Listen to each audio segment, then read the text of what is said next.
Everyone, hi, and welcome to the continuation of my Balthier fan art and to the part 2 of how to sculpt folds within Blender. Our goal is to complete the sculpting on these pants that we have started together during part 1 of how to sculpt folds within Blender. This class is absolutely packed, and we will spend our time between Blender, Substance Painter, X, Normal, Photoshop, and Marvelous Designer.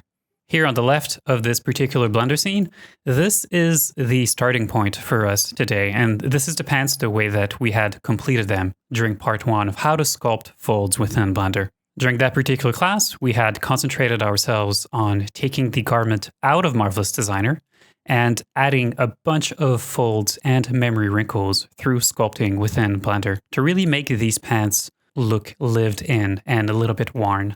Because our goal is to add a lot of very high frequency detail around the seams or on the garment elsewhere, we are going to generate a series of alphas, such as these here within Marvelous Designer. So our goal is to look at how we can generate these ourselves, extract these out as textures, and then bring them within Blender to stamp them on the surface of our model. This will allow us to fill up our model with a lot of details very quickly. And we're going to do a similar workflow for the puckers. And we are going to use a special roll brush within Blender to help us along. Our goal is to complete the sculpting of these pants together today. And this is what the final result looks like. You can see all the extra details that we have here, all of the tiny little wrinkles that we have here that have been stamped on the surface of the model and then blended in with the other wrinkles that were already on the surface of the model. If you look here on the sides, you can see all of the puckers that are there. And all of those were added using a roll brush in a very, very easy way. And I will show you how to do that later. You can see that there's also a quick texturing pass that has been done on these pants to add a little bit of wear around the butt, let's say, around the knees, or around the seams. You can see how the texture there becomes a little bit desaturated, and it gives the impression that these pants have seen a lot of wear. The texturing is very simple on these pants, but it is very effective, and I will show you today how to do that. So these pants that you're seeing right now, this is our end goal, and back within the scene, this is our starting point, the way that we have left it off during part 1 of how to sculpt folds within Blender. Along the way, we'll go through 3 main chapters for this particular class.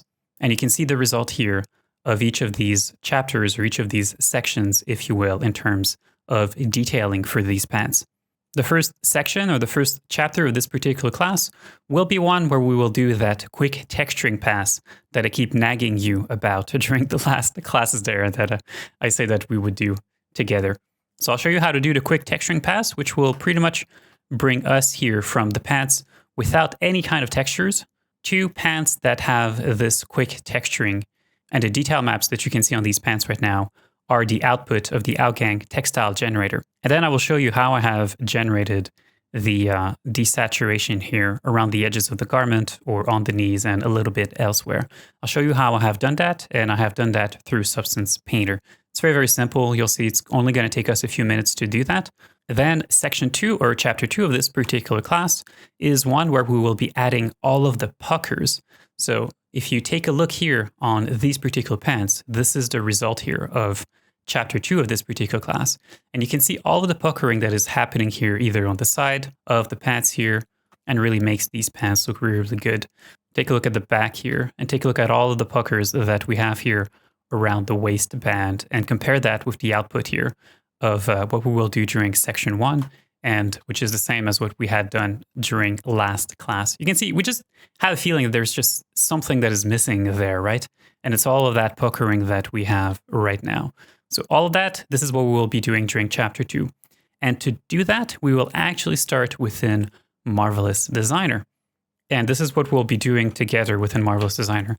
We're going to be creating a series of meshes right here that all have different styles of puckers on top of them. And then we will extract those out of Marvelous Designer. We will bake those down into individual height map textures. And then we will import those particular height map textures within Blender. With those height map textures, we will generate a series of brushes that you can see right here. So I have one of those brushes selected right now, and you can see the kind of effect that it gives me here. that allows us to add all of this nice repeating puckering very, very easily. I have a few here that I have prepared, as you can see, and they all have different looks and different styles. And of course, as I am applying those on the surface of this sphere right now, you can see that they're all repeating, but we will talk about how to break up the repetition to make sure that what we get as a result is something that looks very organic, as you can see right here. Full disclaimer, I'll show you how to use a special build of Blender 3.5 that has an experimental roll feature for the brushes. You can see here that I have my pucker brushes that are here. And if you look under texture and mapping right here, you can see that my mapping is set to roll. Now, this is not actually available within the standard builds of Blender, but it is absolutely necessary for us because it is this particular roll mapping that allows us to have an alpha that will actually follow the stroke around properly. This is an experimental feature of Blender at the time of recording that is under development by the Blender developers that will certainly at some point in the future make its way to the public builds of Blender. And the build of Blender 3.5 that includes this particular experimental feature is not even available anymore on Blender's website to download. So there's no way to get this build online right now, but I have you covered. I had this build of Blender sitting on my computer for a few months, and I decided to upload it to outgang.studio and to make it available to all my members. You just have to go to the handouts page of outgang.studio, and you'll find right here this special build of Blender that you can download and install on your computer to have access to the roll feature for your own brushes. And I'll talk more about this later as to how to install it and how to use this special build of Blender. Once we've created our special pucker roll brushes, then we'll simply go to town on these pants and we will do the pucker sculpting together so that you can see the whole process of how to add all of these puckers to our pants. So that's chapter 2 of this particular class. And chapter 3 will be one where we will do something a little bit similar. We'll start in Marvelous Designer and we will generate a series of fold alpha stamps. And we'll do exactly the same thing as what we will have done for the puckers. We will extract these out as height maps. We will bring these within Blender afterward.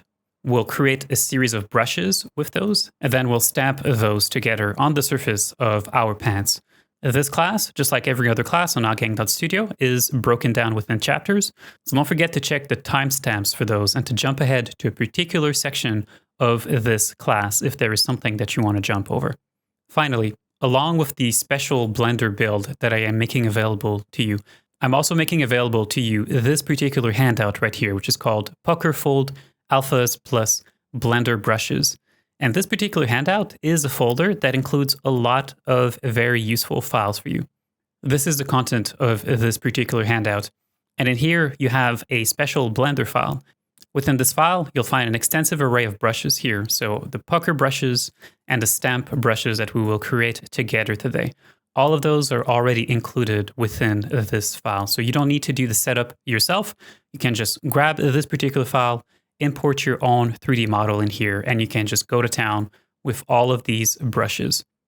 And you will also find in there the alphas that I have used and generated in creating this particular class. So you can use these particular alphas yourself, either within Blender or anywhere else, really. And you will also finally find the Marvelous Designer files that I have used to generate these. So if you're curious to take a look at this particular file and perhaps to add some of your own fold stamps or some of your own pucker stamps or something else, you can do that too. All this content is available to you as an Outgang member on outgang.studio, and you can grab all of that on the handouts page of outgang.studio. This is a total banger of a class, so let's get started with this. Welcome to chapter 1 of this particular class, and what we will do is that we will generate together a quick texturing pass for these pants. We're going to be using the Outgang textile generator to be able to do that. And at this point, I have produced both a class that shows how to use the textile generator directly within Blender, and also a YouTube video that shows how to use the Outgang textile generator through Substance Player. Those are two different ways that you can use the Outgang textile generator when working on a Blender model. And my preferred way to use a textile generator is usually by using it through Substance Player. So that's what we are going to do today. But if you would rather use it directly within Blender through the Substance 3D add-on, the way that I describe it within the previous class in this particular series of classes, that is fine as well. Because I've already talked so much as to how to use the Outgang textile generator within Blender, I'm going to go very quickly over this because otherwise it would just start to get a little bit redundant with everything else that has been produced already. So what I'm doing here is that I'm starting Substance Player and I've selected the SPSAR for the Outgang Textile Generator Pro. I've selected Denim as my starting preset and I've set my output size here to 2048. You can customize your textile as much as you want, but in this particular case, the default denim preset is going to work quite well for us. We're going to go ahead and export these textures out as TGAs, and we're going to bring these textures in within Blender. We're going to switch here to our shader editor, and we are going to drag and drop the exported files within our shader editor here. Now here, I'm actually only going to use the albedo, the normal map, and the roughness, but we could of course use all the other textures that we want to use on our pants. Let's set the color space on these textures over to linear. And don't forget to hook up your normal map to the normal map node that is right here. One thing I forgot to do is to set the normal format here to OpenGL. So let's go back within Player. And within Material Properties here, we are going to set the normal format here to OpenGL, and we are going to re-export our textures. These get automatically updated within Blender because I have the Auto Reload plugin that is installed. And I also talk about that in the previous class in this series of classes. So I have my three textures that are set up here. The only thing that we need to do now is just to set up the tiling for these. So I'm going to go ahead here, do Shift A, and we are going to search for an attribute node. Let's apply that in here, and within the name of our attribute here, we're going to specify the name of our UV map. We're then going to apply a vector math node to this, which we will set here to multiply, and we'll multiply this UV map attribute by a vector here that we'll set to 12. So this will effectively control the tiling and tile our textures 12 times. So that's all the setup that we need to do. Of course, I'm going over this very quickly, so if you're a little bit lost as to everything that I have done here, I do invite you to check out that previous class on outgang.studio on how to use the Outgang textile generator within Blender, and to also check the accompanying YouTube video that shows how to use the Outgang textile generator through Substance Player. So we're about to import these paths within Substance Painter to do a quick curvature pass on top of them. The first thing that we need to do is to worry about the UVs actually, because these are the UVs that have been exported out of Marvelous Designer. And these UVs do not fit cleanly within the 0 to 1 space. Now, of course, we could do something like use UDIMs, but we're not going to go there. We're going to keep our life relatively simple here. So the first thing that we need to do really before we can export this out to Painter is to worry about packing the UVs properly within the 0 to 1 space for these. Now, I do in fact want to keep these UVs. I don't want to destroy them completely because just for backwards compatibility purposes and really just in case that something bad happens in the future and I need to somehow go back to the same UVs as the one that I had within Marvelous Designer or do some type of transfer of some kind. What I want to do is to instead duplicate my UV channel as opposed to replace it or repack it. So we're going to start by doing that here. We're going to take our UV map here. Let me just get out of edit mode actually just to do this here. We're going to take our UV map and we're simply going to duplicate it. Also, if I want to make my life a little bit easier, I might as well disable the multi-res because we still have this. Of course, we're going to continue sculpting on this. And now what I'm going to do here, I'm just going to click on the little plus here just to add a UV map. And if I click on the little camera icon that is right here, then I can see these particular UVs within our UV editor. And of course, right now they are pretty much exactly the same. So I'm just going to rename here UVmap.001. I'm going to rename this to backup or something. And now I can go back here to UV map, turn the little camera icon back on top of this one. And now we can modify our UVs. And really, the only thing we really want to do is to pack the UVs. I don't want to rotate my UV shells in any sort of way because, again, the textile detail map, I want it to be oriented the way that it is right now. I don't want to change the orientation of the grain. So we want to repack the UVs, but we don't want to rotate the UVs in the process. So it's very simple to do. Let's just select all our UVs here within our UV editor window. And then let's go to UV, and we are going to do a pack UV. Let's go within our pack UV options, and let's make sure that rotation here is turned off, which it is. So that's fantastic. And let's zoom in here and just check what the border looks like. So we perhaps want to play around with the distance in between the UV shells just to make sure that our UV shells are just spaced a little bit further away from each other. So let's go ahead here and play with this margin here. It's at 0.001 right now. Let's go for 0.01. And I suspect it's going to actually be too high, which it is, right? So we want to go somewhere in between. 0.005 should be pretty good.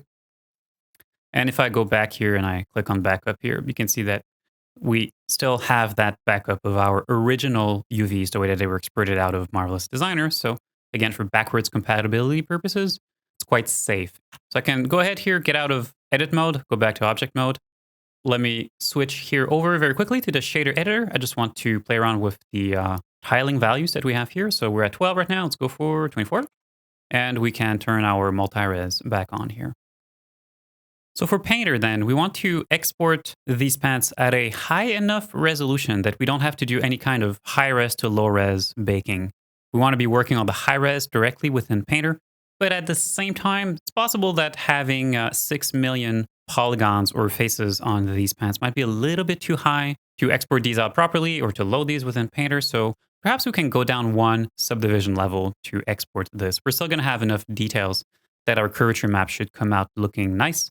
But of course, if you want to try exporting your mesh at a higher resolution level, go for it. It's not really any right or wrong here. Of course, if we go down too far in subdivision levels, we'll be sacrificing some of those very fine details that we have on the surface of our pants. So we really want to find the sweet spot. We don't want to drop this down too low. So I've dropped all my sliders down to number 3, and we're down to about 2 million faces. This should export relatively quickly and should be able to load within Painter also relatively quickly. Let's go ahead then and let's export this out as an FBX. Within our export window, let's simply make sure that we are exporting only the selected objects. Our pants have successfully exported. Let's go ahead and launch Substance Painter. Now in here, let's go to File. Let's go to New. And within our New Project window, we can select any template that we want, really. We're not really going to do any kind of complex texturing in here. Within File, then, we need to select our FBX that we have just exported out of Blender. Our resolution here, let's set this to 4K resolution. Let's just make sure to turn off auto unwrap here because we already have an unwrap that we want to use. So we really don't want to use this here. And here we go. Our pants are loaded within Painter. Everything's looking good. We can check our UVs at the same time to see how they look like. Let's press F3 to see our UV window. And there you go. We have the proper UVs in here. If I press F2 again, I can go back to my 3D view. And if I press F1, I can see split view between our 3D window and our 2D window. So before we can texture this, really what we need is to bake out a curvature map. So let's go within our texture set settings right here. Let's scroll down here and let's go to Bake Mesh Maps. These pants are high enough that we don't need to load a separate high poly. First of all, let's tweak our output size here, which is 512. Let's go for 4K. We could go for 8K too, but I think 4K is going to be fine for me, so I'm going to use that. And now the key here, of course, is to turn on here, use low poly mesh as high poly mesh. It's very likely that the default options for everything else is going to work quite well for us. Let's go ahead and do a baking and we'll see where we end up. So our baking is done. Let's return to painting mode. And you can see now we're still on the curvature pass here and take a look at that. So we have this very, very clean bake for our curvature pass. Everything is looking great. And now we can build our layer stack to create our curvature pass. Once again, I'm keeping this very simple, okay? The goal isn't to do some crazy detailing within Painter. It's really just to extract a curvature map out of our mesh. First thing I'm going to do here is just to create a new fill layer. And we are going to apply a black color to this. Now here, I'm going to play with the roughness here. It's going to make the roughness quite high. And then we're going to create a second fill layer and we'll fill this one with white. Let me actually just turn off everything else for this one, but the color. Right click afterward on our fill layer Let's add a black mask. Right click on the black mask and then add a generator. And now where it says generator here at the bottom, let's click on that and select our mask editor. So we baked out our curvature pass. Now what we want to do is really just to play around with the mask editor to essentially, in a way, tweak the curvature.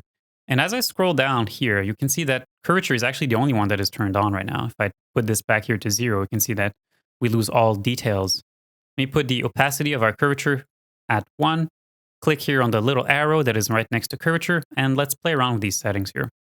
So first of all, let me actually just get rid here of all of the details here. So huge, big, large, medium. Let's put all that down to 0. And it's very possible that we really just want only sharp or fine details.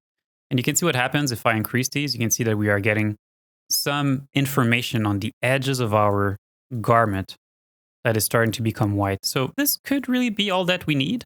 Now, of course, what we're going to do is that we're going to export the curvature out of Painter. We'll apply it within Blender, and then if we need to, if we desire to, we'll continue tweaking our Painter curvature pass, and we'll keep re-exporting it until it looks the way that we want it to. So I'm not going to spend too much time on this, okay? But let me just play around here, these settings here, maybe just a little bit, okay? So first of all, let me put this sharp much higher.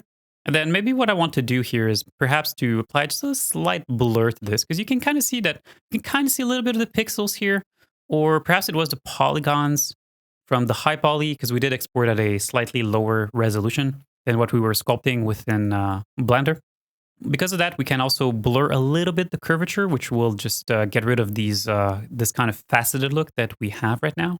So let me scroll up here where it says global blur. Let's just apply just a little bit of that, just like that. You can see kind of effect. And perhaps increasing the contrast here so that there's a little bit less of that curvature that is applied everywhere, but we still keep it nice and strong on the edges of the different panels, which is actually quite nice. Okay, so of course we're just tweaking this in the dark right now because we're not seeing what the final effect will be. So we could continue to tweak this right now within Painter, of course, but it's not really worth to do so because we really want to see this in its final context. So there's not really any point to continue to work on this within Painter right now. Let's just export this out, bring it back within Blender, plug it within our material. And then if we need to, we'll continue to tweak this afterward. So don't forget to save your file, of course, because even though this is more or less a throwaway file, you might still want to go back and tweak your curvature a little bit. So it's a good idea to save it still. And now we're just going to export this out here. So let's go back to File. Let's go to Export Textures. And I really only want to export the color map. I really don't care about anything else in here. So I'm going to turn off all of these outputs other than the albedo or the color. And I'm also going to export this out as a TGA. And then let's go to Global Settings, and let's just choose the output directory for this. For the size, we will keep this at 4K resolution. It's going to be good enough for us. So we're good. We can just export this out. So now within Blender, we can use this exported curvature map within our shader editor. I will drag and drop the file in here. This one, of course, we do not want to tile it. And even though it is a color map, it really is only a grayscale texture. So we're going to go ahead here and switch our color space over to linear. What I'm going to do is that I'm really just going to use this texture that we have exported out of Painter to desaturate the tiling textile texture. There are many ways that we can do this, of course. So one way that I could do this right now is by doing Shift A and searching for a hue saturation value node, putting it down here, and I will connect the color output of the albedo texture for my textile to the input color connector of this hue saturation value node. I'm going to take the saturation value here and I'm just going to put this down to 0. And then let's do Shift A again and search for a mix node. This is pretty much your typical standard linear interpolation node where black will give you the A output and white will give you the B output. So where it is white, I want it to be desaturated. So we will connect the hue saturation value output to our B connector right here. And we're going to connect the color output of our tiling textile albedo texture to our A input of our mix node. And then we're going to simply take the linen generic base color here. And actually, let me switch the color space over here to raw. And we need to also select only one of the channels of this because this is a multi-channel texture. Let's do Shift A, separate XYZ, connect these two nodes together. And let's take the X component and plug that in within the mix factor input. And now I can take the output of our mix node and plug that within our base color. Oh, and one thing that I forgot to do, of course, our mix node here is set to float right now. We actually need to set this over here to either vector or to color. Doesn't really matter which one. And let's do this again. And there you go. So I can close the shader editor. I doubt that we still need to play around there. And you can see now how we're starting to get a nice denim feeling here where the edges here of our different cloth panels are getting nicely desaturated. A few more touches that we can do here before we wrap it up. First of all, of course, let's make sure to put our multi-res here back at its highest level because you can see how the stitches now are actually not following properly because I have actually dropped down one subdivision level on this multi-res, whereas these stitches were bound at level 4. So of course, I want to put this back here at the highest level before going forward. And then we can take advantage of the fact that we are within Painter to perhaps paint in zones where we will have a little bit more desaturation. And I'm kind of thinking here about the knees, perhaps. So the knees of our character is a zone that would probably be rubbing up against a lot of different surfaces in the context of daily use of these pants. So it's very possible that a zone like, let's say, the knees would actually wind up being a little bit more desaturated than anywhere else, a little bit more worn. So we could take advantage of the fact that we are within Painter here to do just a little bit of extra work on that. So it's going to be very simple. We're going to go back here within Painter. Let's right-click on our mask, and let's add a paint layer to this. And here we can switch over the alpha here on our brush. So right now we're using the basic alpha here for our brush. Let's go ahead and switch this over here. Do something that's a little bit grungy. Maybe something like this. This could work quite well. And here I'm just going to lower the flow value to be quite low. And also the opacity of this stroke down. And the reason why I'm doing that is because I'm actually using my mouse right now. So I don't have any pressure settings. But my goal here is just to paint in just a little bit more of that wear on the knees. And again, you can spend a lot of time on this if you want to. That is perfectly reasonable. But that is not exactly what I plan to do here. I really just want to get this done quick and dirty.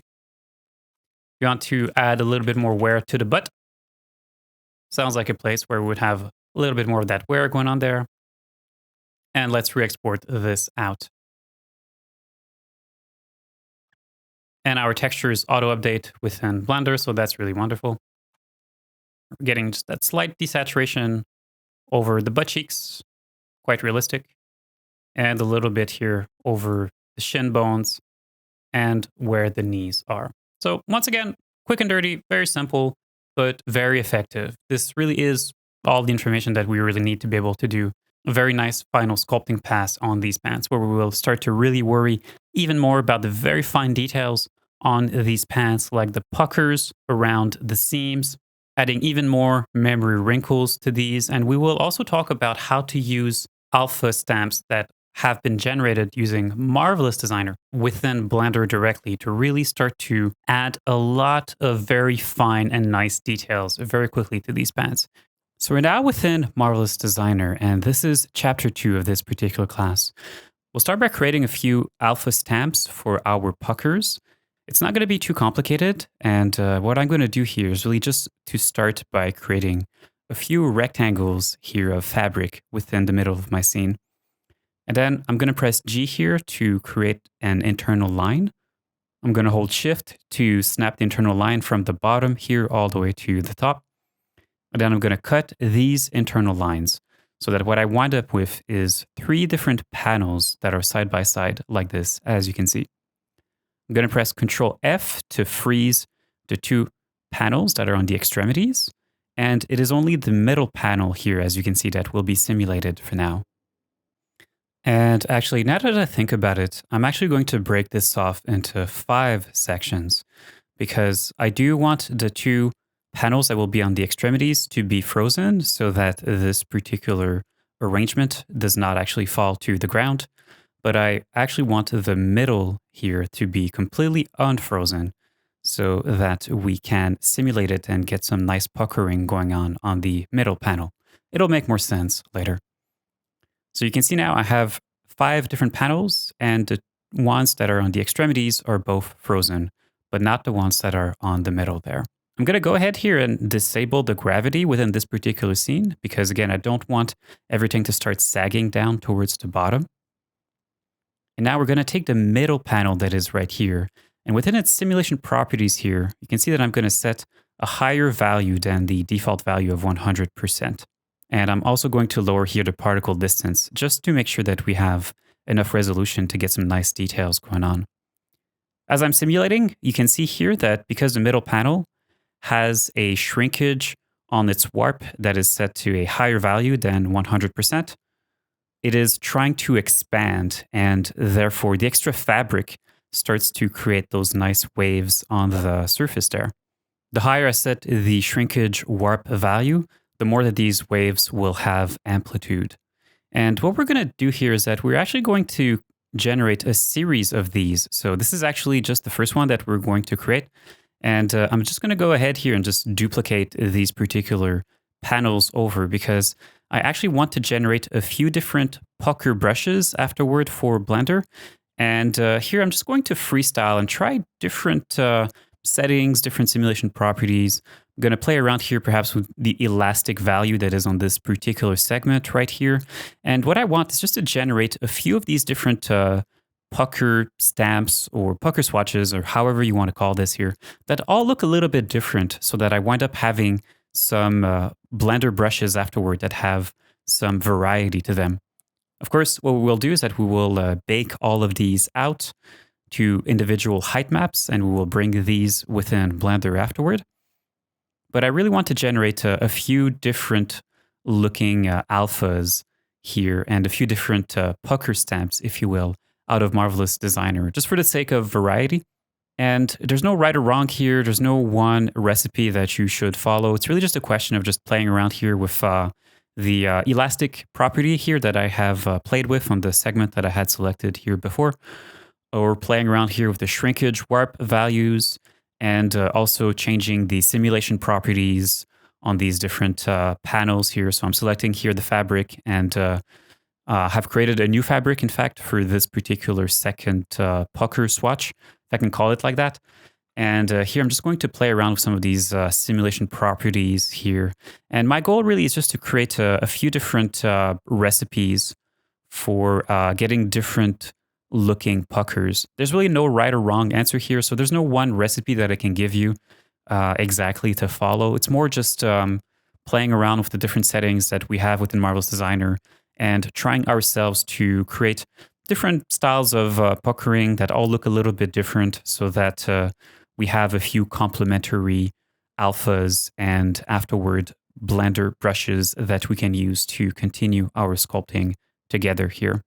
And you can see just because I have played here with the elastic on this second pucker, I'm winding up having a lot more tiny little wrinkles that are kind of appearing that look very different. They all look perhaps a little bit too regular, but we can break up the regularity and the repetition later on once we're within Blender here. But yeah, so shrinkage warp, elastic values, like here, we can play around with these, set the elastic values here to a different ratio on different segments here that we have, both on the left and on the right segments from the middle. And you can see that I'm getting here very, very high frequency looking puckers there that all look kind of interesting. We're going to create here a fourth variation. And on this fourth variation here, I'm going to play a little bit more here with the fabric properties that is applied. And you can see too, by the way, that I have completely disabled or deactivated the previous puckers that I have created here. So we're on pucker number 4 right now. And what I have done is that I have actually selected all of the previous ones once I was happy with the simulation that I had there. And I pressed Control J to deactivate them as opposed to freeze them. And by deactivating them, I'm actually making sure that they will not simulate at all, of course, because they are deactivated, but they will also run a lot faster than if they are frozen.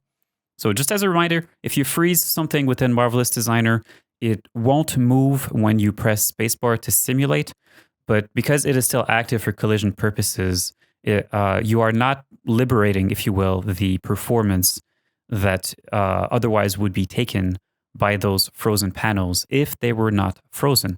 But if you press Ctrl J as opposed to Ctrl K to deactivate something, then it will not be taken into consideration for collision purposes, and therefore it will be a lot faster to simulate. So just a little trick if you want to speed up Marvelous Designer here a little bit. I'm just switching over here the simulation preset that is here. And I'm using a different preset here, so denim here perhaps a little bit. There's no right or wrong here. There's no one recipe I'm trying to follow. This is actually just, I'm completely freestyling this right now. I'm just trying stuff out, and I'm just trying to create different puckers that look a little bit different. That's really all that I'm doing here. And I would rather create too many of these and afterward perhaps take out some that I don't like than to create too few and to not have enough variation afterward.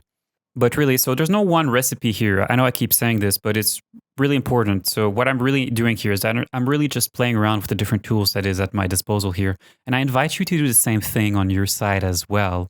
Really just explore, play with the elastic values on the segments or on the seams, connecting your different panels, play around with the simulation properties, and play around with the shrinkage warp values as well. And modifying all of these settings here, as you can see, will give you different styles. You'll get different results, and you can keep going and make as many variations as these as you like. But I really like that on the left here completely, we have one that looks very smooth, very blurry.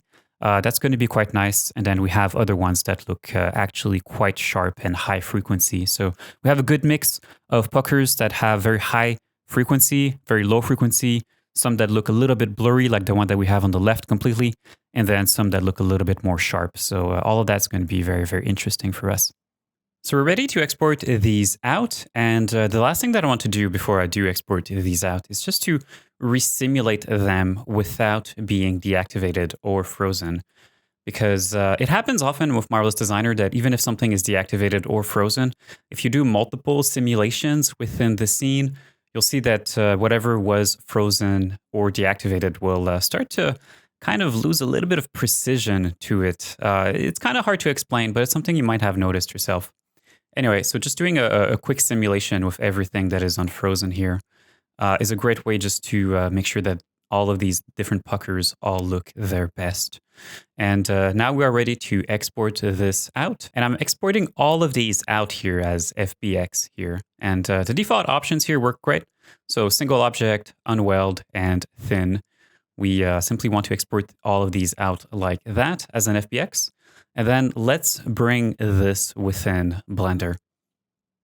And the reason why I want to bring this here within Blender, we're not going to do our baking within Blender, but I just want to bring these in because I'm going to add a rectangle of polygons right behind these puckers. And we will bake all of our puckers here down to this one rectangle. So here's our puckers that we have imported within Blender.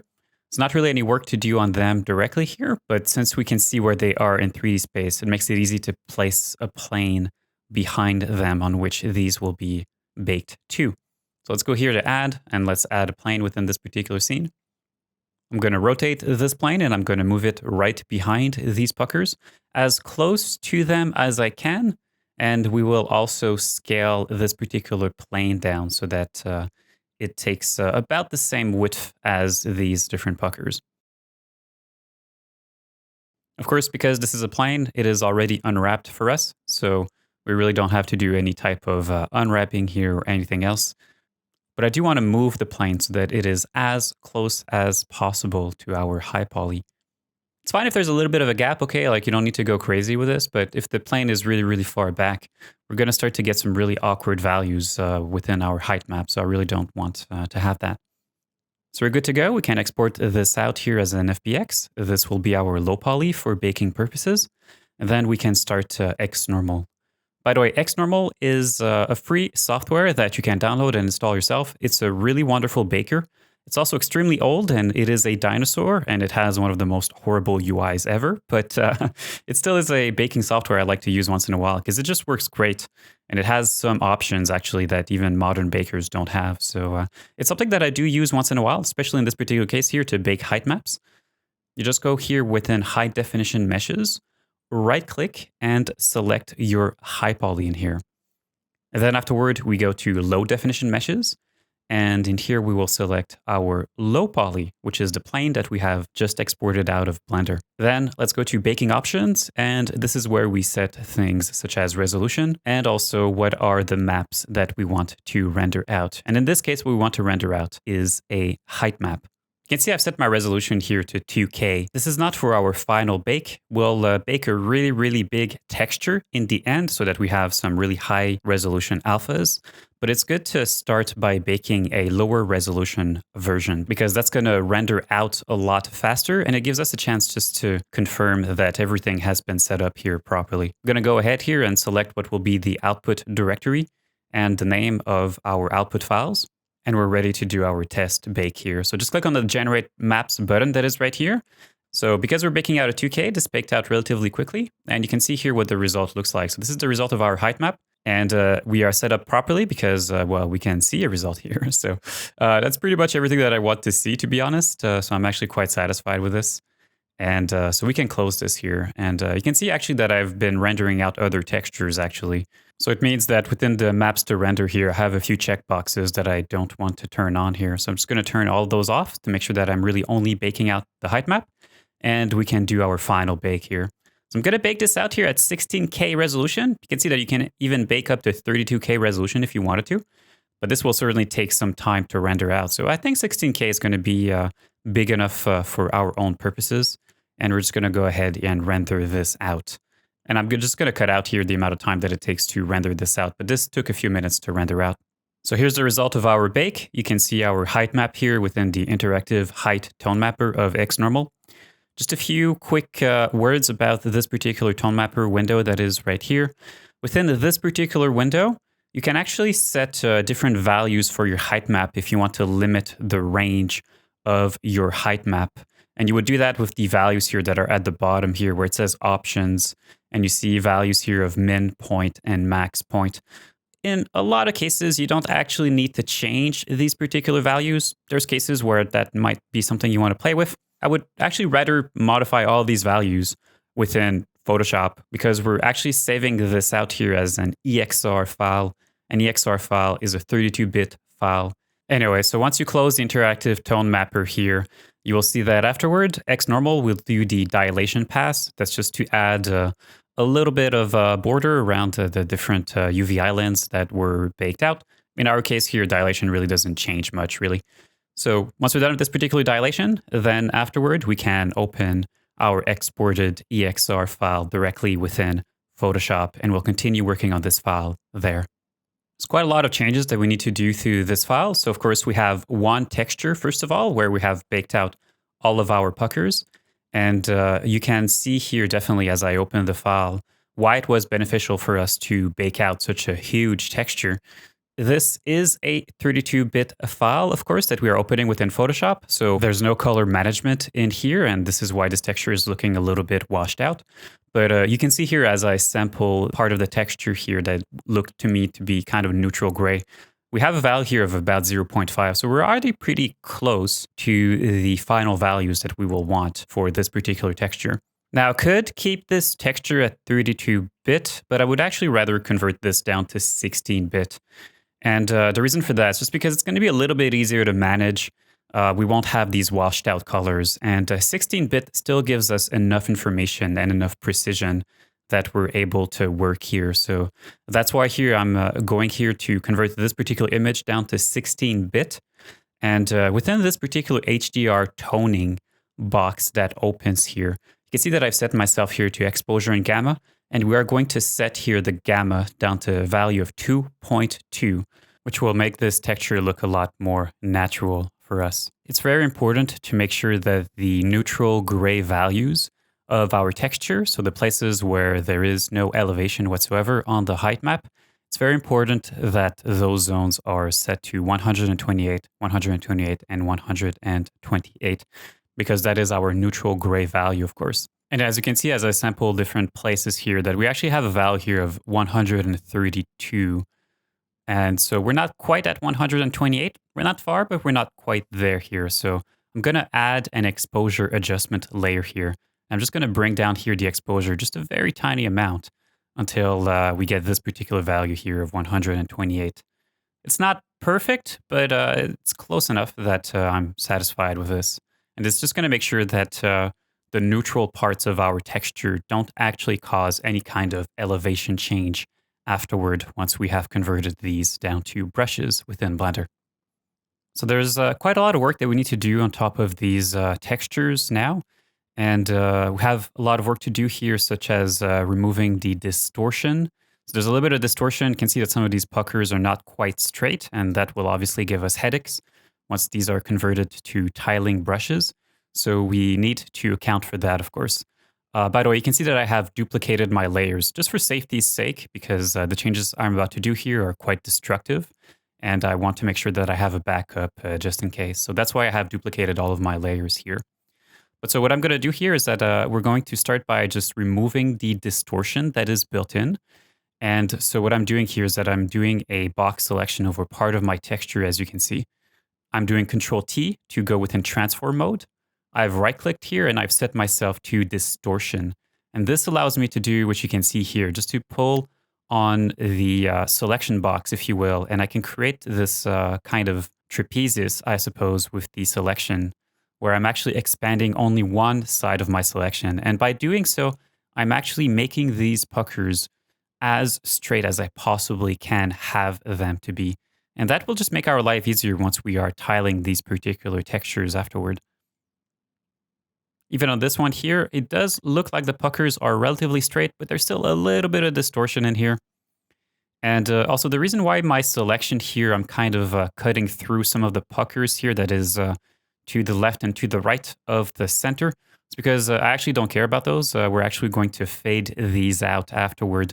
And I actually really only care about the part that is within the middle here of my selection. That's really the only part that I really care and that I care to afterward convert down to a brush afterward. The rest here that is on the extremities of my selection box right now, we're just going to fade these out. We're just going to get rid of those. So this is the work that we're doing. We're first getting rid of the distortion on all of these puckers here using the distort option or the perspective option. Both are good, actually. So actually the perspective option here, when I right click, after I've done Control T to transform my selection, the perspective, it does allow us to actually taper only one part of the texture, but it does so in a symmetrical fashion. Anyway, just play around here with either distortion and perspective. You'll see that they give you a slightly different result. The goal really ultimately is just to get these puckers to look as straight as possible. Now that this is done, we're going to add a new layer here, and we're just going to fill it here with neutral gray, so 128, 128, and 128. And don't forget to save your texture out, of course, at some point, because we're doing a lot of work here and we don't want to have to redo this work if ever there's a problem with our computer or something else. So let's save this out. And now we can turn these into tiling textures. So now here I'm just doing a box selection over part of the texture here, the part that I want to tile. And then here we can crop out the rest of the image that we don't need right here. I'm going to merge my puckers with the background, and then I'm going to do a copy of this particular layer, and this copy will become important in just a minute from now. You can see that my texture right now is actually not a multiple of 2, so I have a resolution here of 4,223 pixels for the height of this particular texture. So within canvas size here, I'm just going to redimension this particular texture to be the closest multiple of 2 that I have. And so thankfully, we are at 4,223 pixels now, so the closest multiple of 2 is a 4K texture, so 4,906 pixels. We're going to set this here as the height of this particular texture. And now we can turn this texture into a tileable texture. We're going to do this the old-fashioned way here by going to Filter, Other, and then going to Offset, and then we are going to do a vertical offset that is exactly half the height of the texture. So because we have a 4K texture right now, we want to do an offset here on this particular layer of 2048, which will, as you can see, bring the border of the texture to be right in the middle of our document. And this offset has only been applied to the layer that was currently selected. So the layer 3 in my layer stack has not been offsetted. It's going to be very easy to mask out the middle here of our document where we can see the seam here to very easily create a tiling version of this particular texture. But before we do that, we need to do something else here. I'm going to duplicate my layer again, just for safety's sake. And then afterward, I'm going to go to filter here, other, and we are going to do a high pass filter on top of this. And you can see what happens here as I select high pass. You can see that what high pass does is that it gets rid of the major variations on the texture, if you will, but it leaves the details there intact. And we control our high pass here with this particular radius value. And what I'm trying to do here is just to get rid of the really large variations of the texture. So I'm setting my radius here so that I can get rid of some of the very large variations here for the height of the texture while keeping all of the details in there. Then I'm creating a mask here for this particular layer with the high pass. I filled this mask with black, and I'm using a white brush here because I really just want this particular high pass effect to be limited to where the seam is on this particular texture right now, to the middle of the document, so that I don't disturb the rest of these puckers as much as possible. If you look at the mask here for this particular layer, you'll see that it pretty much just looks like a white streak that is in the middle of this particular texture. It's going to give us an easier time here to get rid of the seam. Then I'm going to do Control-Shift-Alt-E on my keyboard to merge everything here within a new layer. And we are going to do a offset on this particular layer again by 2048 pixels tall, so that the seam that we had is now back at the extremities of the document on layer 4. Now this is where it gets a little bit tricky, okay? Because as you can see on layer 4, I've created the black mask and I'm using a white brush. And I can actually do an okay job here of actually getting rid of the seam by just painting a little bit of white here in the middle of the document. But if you look on our pucker number 4 here, the problem that we have is that there's no guarantee that the puckers for a particular pucker swatch that we have here are actually nicely aligned here, since we really just did an offset of the document here by 2048 pixels. And there's no guarantee here that the puckers will actually align themselves very nicely here. You can see on the left pucker, I'm getting an okay blending. It's actually quite acceptable, but on the second pucker that is here, it's as if the puckers on the textures are just simply misaligned. So I actually need to start treating these puckers individually and trying to worry about making them blend individually by actually duplicating some of the layers that I have under my stack, duplicating those to the top of my stack, and then just manually doing an offset on some of these. And so I'm offsetting this particular layer number 5 here, and I'm actually looking at pucker number 5 at the same time. And you can see here by just doing a manual offset of this layer towards the top that now I have some nicely aligned puckers. So it's going to make creating a mask afterward for layer number 5 and getting rid of the seam here on pucker number 5. It's going to make that a little bit easier because then my puckers are going to be a little bit better aligned between the puckers of the different layers that I have here. But you can see it still is not perfect, and we certainly have some more work that we need to do. So let's move this layer 5 here again. I'm going to move it further down a little bit. And I'm really just trying to perform almost surgery, if you will, on these particular puckers, on this particular texture here. Just trying to get the best possible alignment that I can. And you can see now this is actually starting to look really good here. So if I just mask out here yet again, here the middle here of my layer, you can see this is starting to look really nice. So there you go. Our pucker 5 here is done. We have gotten rid of the seam here in a way that was satisfactory. So okay, go ahead and do the same thing with the other puckers now. I've jumped over doing the other puckers because it's pretty much exactly the same thing. But so this is my final texture here. And you can see here, if I do an offset here of 2048 pixels vertically, you can see that in no cases are we seeing a horizontal seam within our texture. So that's really how you can confirm that you have successfully created a tiling texture. It's that if you apply a vertical offset of whichever offset value that you want, you never see a seam appear anywhere. If that's the case, then you have successfully tiled your texture. We can now finally create our first pucker texture, which we'll import within Blender.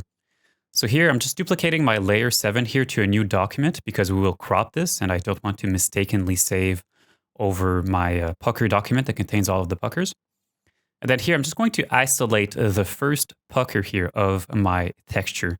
And then afterward, once I have successfully isolated this, I'm going to take the pucker itself, we're going to move it here towards the middle of the texture. And we're also going to make the canvas here to be a perfect 4K by 4K texture right here. This texture will be the first pucker brush that we will create within Blender afterward. And for the first pucker brush that I have, I actually want to have one that will be relatively blurry and relatively smooth, I guess. So what I'm doing here then is that I'm actually just redimensioning my canvas to be 300%. I have duplicated my pucker here to the top and to the bottom. And I'm just doing this here so that I can add a little bit of motion blur and just a little bit of blur overall to this particular texture. And the reason why I have duplicated my layer 3 times actually and have redimensioned my canvas is just to make sure that the edges of the texture also get blurred properly here. But so for this first pucker brush, I really just want to have a relatively blurry, smooth alpha so that we have a very generic kind of pucker brush afterward that is really just these kind of very smooth waves, the way that you can see here. It's going to create a nice first pucker generic brush, you'll see. I can now merge everything together and go back to a canvas size that is 4096 by 4096. And pretty much the last thing that we need to do before we can just save this out and use it within Blender is perhaps two things. First is to maximize the range of this particular texture. So right now you can see that our gray levels are actually a little bit washed out here. So I'm just pressing Control L here to go within levels mode. And I'm just trying to make sure that most of the texture, if not all of the information of the texture, is as close as possible to black and white while never going over or under. Since we're keeping this as a 16-bit texture in the end, probably doesn't really matter to do this, but still, I like to just try to maximize as much as possible the range of the texture. And then here I am redimensioning this particular texture. So it's a 4K right now, is I think a little bit overkill. I'm just going to reduce this texture down here to 1024. And one thing that's important here about size reduction of this particular texture is to set the filter here down to bicubic. And this is just going to help us to avoid having a few little artifacts appearing on the edges of the texture after having redimensioned it. We can go ahead and save this out here. So I'm saving this file out as a 16-bit TIFF. And we can now move on and import this texture within Blender. We're finally here within Blender, and I have already set up a first pucker brush to show you what it looks like. So as I do a brush stroke here over the surface of this particular sphere that is here, you can see how we have our alpha that is nicely following our brush stroke. The reason why this is happening is because on my brush that I have here that I have called Pucker01, as I scroll down here, you can see that I am using a special role mapping here. And this particular role mapping is not something that is available at the time of recording this particular class within the public builds of Blender. In fact, at the time of recording this particular class, the latest build of Blender that is available on Blender's website is actually Blender version 3.6. And I have actually tried both version 3.6 of Blender, and at the time of recording, there is also the alpha version of Blender 4.0 that is available. And I've tested both of those versions, and the role mapping is unfortunately not available into any of these versions of Blender. It is this particular role mapping that allows me to take one of these pucker brushes that I have here, and for that particular brush, for the alpha, in fact, on that particular brush to nicely follow and curve around as I create a stroke here with my brush. So this is therefore an experimental feature, but it is an essential feature for us to be able to use one of these Pucker alphas that we have created here successfully to continue sculpting on our pants. And there is a point where this particular role feature will get released in the public versions of Blender. But again, at the time of recording this particular class, that is not available there anywhere. So I came across this particular feature here, this role mapping, while I was looking online for a solution to this particular problem, which is how am I going to create one of these pucker brushes within Blender and have my alpha just follow the stroke around. While I was doing that research online, and that was actually a few months ago, that I came across this special Blender build that they had temporarily released on Blender's website that had this particular experimental feature included within an alpha build of Blender 3.5. I eventually downloaded this particular build, I tried it out, and you can see the result of this here. And you can see how this feature is actually working, and it's working really, really well for us. This particular experimental build of Blender that I am referencing is not available anymore on Blender's website. I've looked into the archive. It is not available anywhere anymore. So it's actually impossible now to get this particular experimental feature off of Blender's website. And the only thing that you can do really is to wait until this particular feature gets released in a future update to Blender. But I still got you covered because since I had downloaded that experimental build myself and I had saved it out on my computer, I still have access to it. And of course, Blender is free software, it is open source, it belongs to everyone, so I can freely redistribute this particular special Blender build over to you. This special Blender build is built off of the alpha version of Blender 3.5. So of course, there might be bugs, there might be incompatibilities. Using this particular build, of course, is something that you use at your own risk, but I've used it here enough myself when doing sculpting on these pants and trying out these pucker brushes. I've used it enough to feel that it is in a very good place. It is very stable. But of course, I would use this in parallel to using a more stable version of Blender for other things as well. But if you are going to do any type of sculpting and you want to use any of these roll brushes, you can install this Blender build yourself on your computer and you can use it in that particular context. So the rest of the class today will be using this special build of Blender because we need the roll feature in there to be able to properly sculpt our puckers on our pants later on. So I'll show you how to set up one of these brushes yourself. You'll see it's extremely simple. But before I do that, just a few words here on how to install that particular Blender build that I'm referencing. If you go on the handouts page of owlgang.studio as an Owlgang member and you scroll down, you will find in the Blender section this particular alpha build of Blender that includes the roll brush in there. So you can go ahead and you can download that, and that will give you a zip file here that contains the build in there. This is not a build that you install the way that you would install other builds of Blender. If you want to use it, it's actually very simple. This is a zip archive. So you simply have to right click on it and unzip it somewhere. You can see here that I'm using 7-zip. So just go in here and do an extract to here or extract to a subfolder. Once it is unzipped, you can actually navigate within the folder and select the blender.exe to open it up directly. After unzipping this particular file, I have moved it over within here to local disk C, program files, Blender Foundation, and I've just copy pasted in here the folder that was unzipped.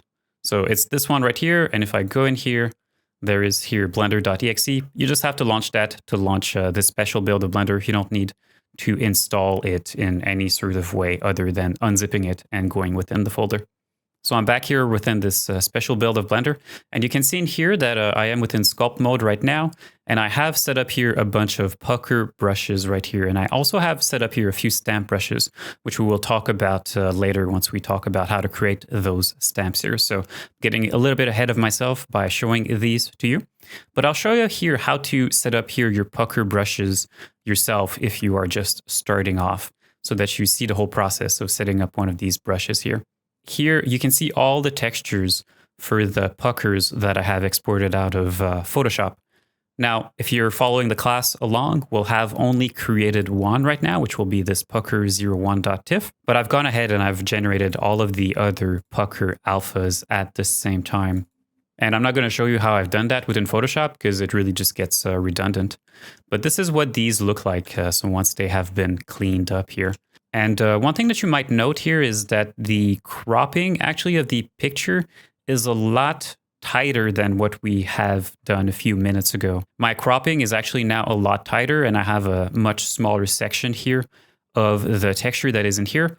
But these still tile, of course, that is important to us. And the reason why I reduced the cropping of these textures is so that the radius of the brush would be a little bit more in line with the amount of space covered by this particular alpha, so that I don't wind up needing to have a huge brush for only a small texture. As a consequence, of course, because these alphas have been cropped tighter, it means that the repetition will be a little bit more obvious, but we'll look at different techniques that we can use later on to break up the repetition when using one of these pucker brushes. And you can also see how I have, let's say here on this pucker number 4 here, I've actually only kept one part of the texture.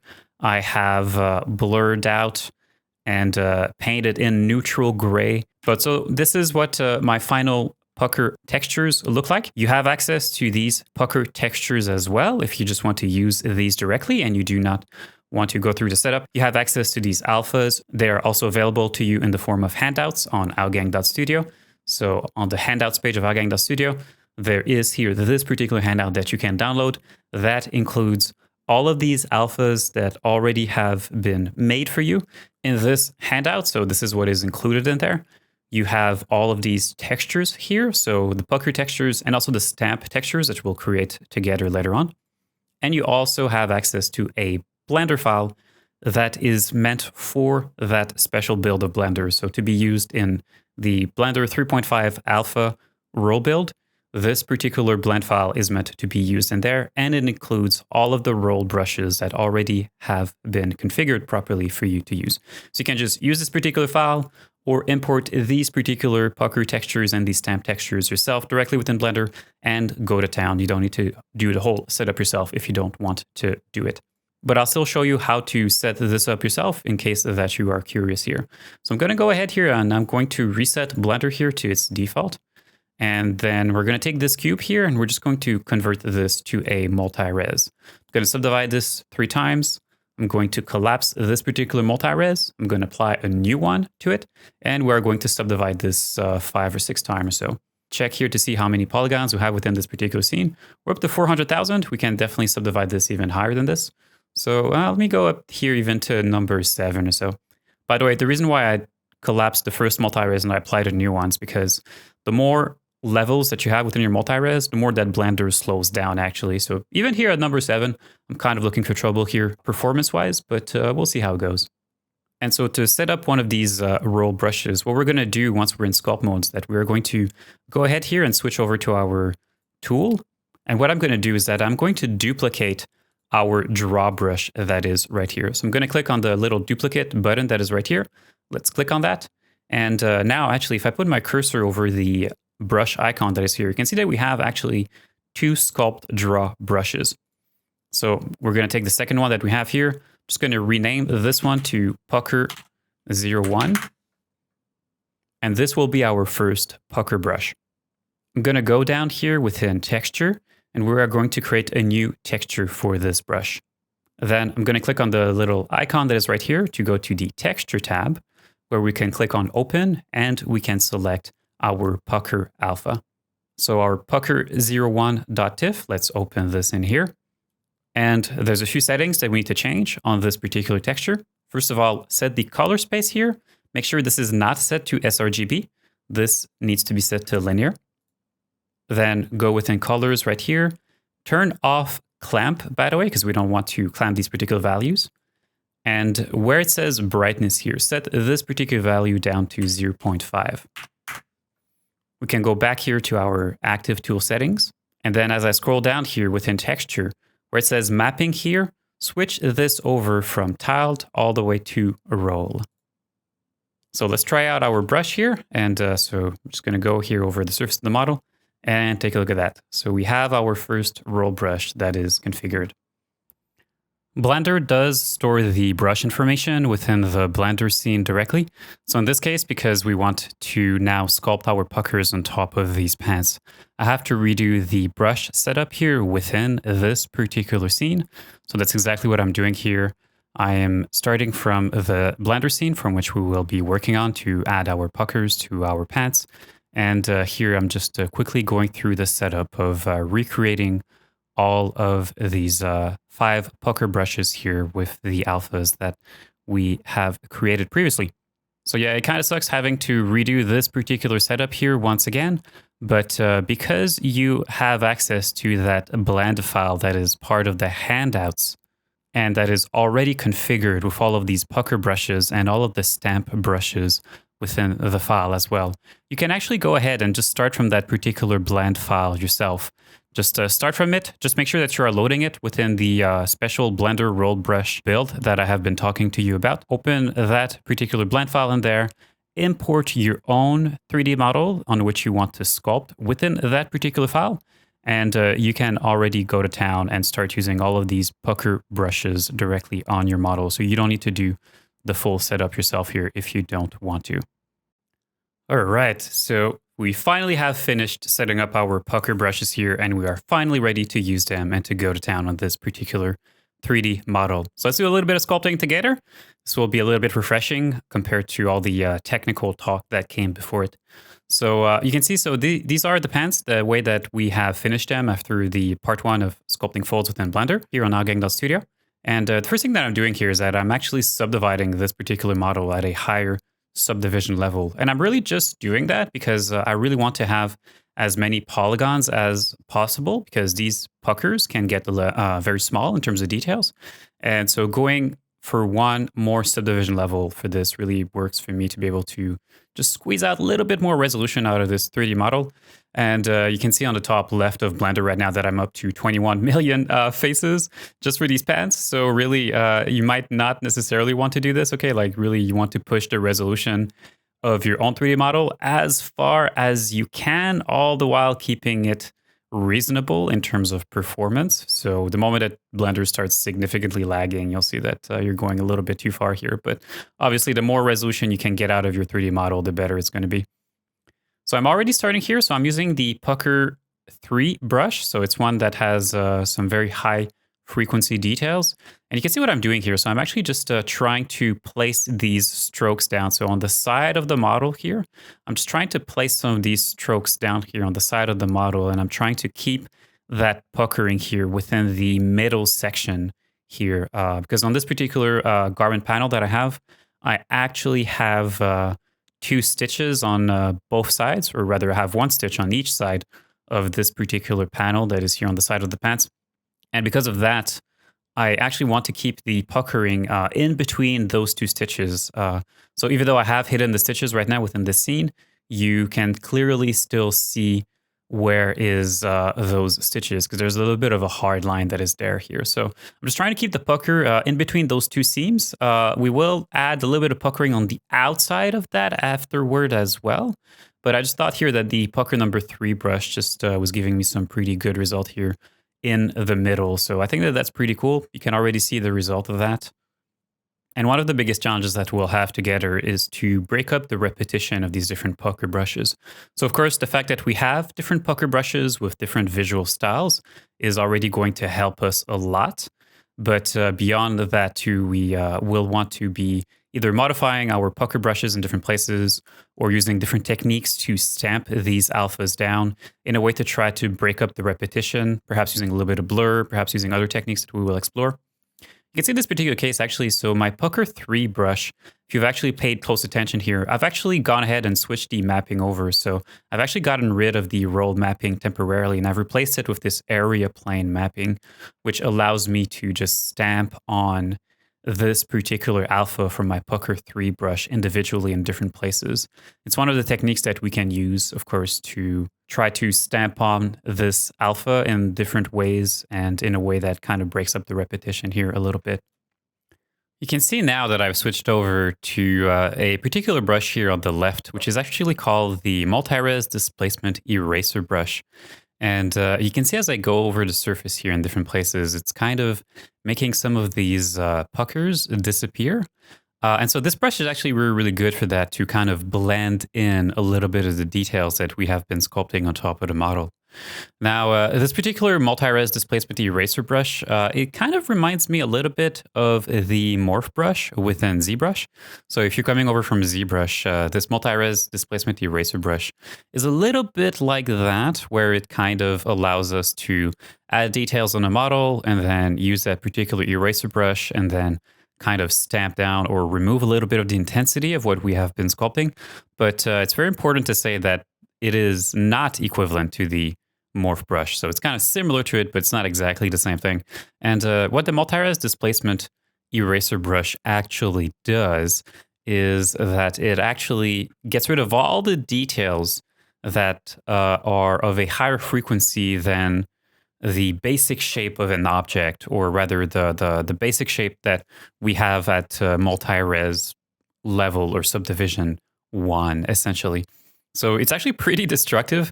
It smooths out a lot of the details. So we want to be very careful when we're using it. But when we use it just a little bit here and there, we can actually use it just to get rid of some of the higher frequency details that we were sculpting on the model. So provided that we use that brush sparingly and just a little bit at a time, it's kind of a little bit like the morph brush of ZBrush. But anyway, it's another one of those tools that we have within our library of tools right now that we can use to break up the repetition here on these puckers. And you can see here, so first of all, I've been adding here with the Pucker 4 brush, I believe, some of a few more details here on the panel here of the pants that is on the side of the pants here. So I'm adding a few more puckers on the outside of this particular panel, so on the outside of the seams that we had there before.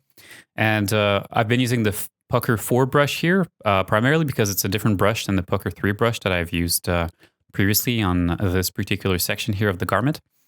And you can see here that I've actually gone back to object mode with these pants so that I could go in material preview mode, and so that I could see what is the result of the sculpting that we have been doing so far. Because by getting out of sculpt mode here, going back to object mode and then switching over to the material preview mode, it allows me to see how those details that we have been sculpting really blend in with the textile detail map that we have created at the start of this class. And so it's really important, because every detail that we are sculpting will probably have a tendency to be a little bit less present, will be less visible once we do blend it with the textile detail map that is there, because that textile detail map has a bit of noise to it. Of course, there's a normal map that comes with it. And when everything starts to blend in together, for me, it really kind of modulates often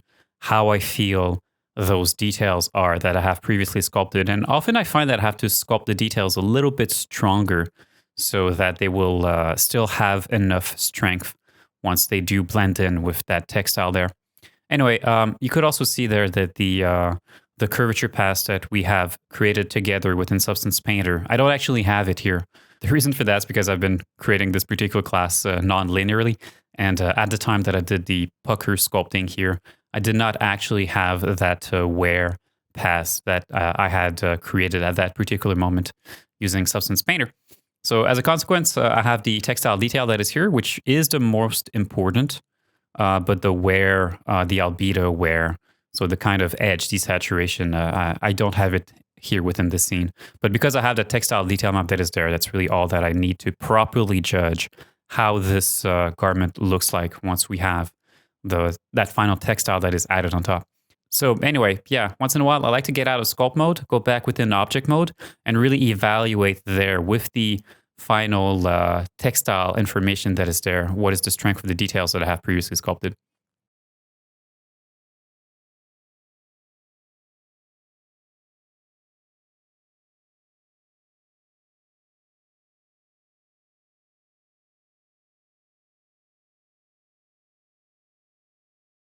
So we're back here and we're adding more puckers here to the other side of the pants. So the same piece of the garment essentially, but that is on the other side of the pants.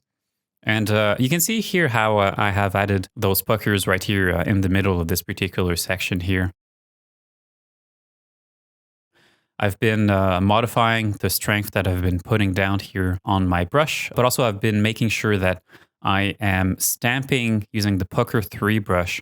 I'm stamping it down with different amounts of strength, and there's places where I'm stamping it down a little bit stronger and a little bit weaker in different places. And you can see the kind of effect here. You can see that my puckers don't all have the same intensity. And once again, this is important for me because I really want to make sure that we are breaking the repetition, that these puckers in the end look nice and organic. And I'm back here at using now the Pucker 4 brush on the outside of where the stitches are on this particular garment pieces here, so that we have different looking puckers on the outside than what we have on the inside of this particular shape. Using the Pucker 3 brush here, yet again, I can switch back the mapping over to area plane and the stroke method back to anchored, which allows me to stamp on this particular alpha in different places, as you can see. And it allows me just to place one or two samples of this particular pucker brush at very specific locations and with different sizes too. You can see that I'm placing very small samples here. Sometimes I'm placing bigger samples. And the idea is just to, once again, just create something that looks very organic where the repetition has been broken.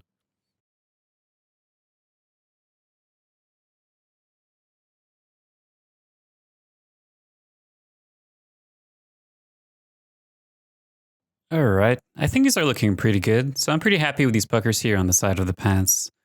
And yeah, I think that's pretty good. So you can see it looks organic. We don't really see too much repetition. I think there's a pretty nice amount of strength to those puckers, and we can see them clearly even over the textile that is there. So let's move on actually and now do a little bit of work around the waistband and add a few puckers here around those particular seams that is on the top and on the bottom of the waistband.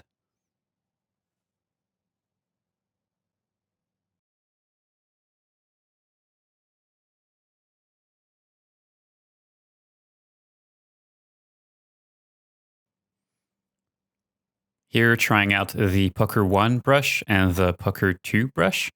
And so because we have all these different brushes, it's really nice to be able to create different styles of puckers in different places.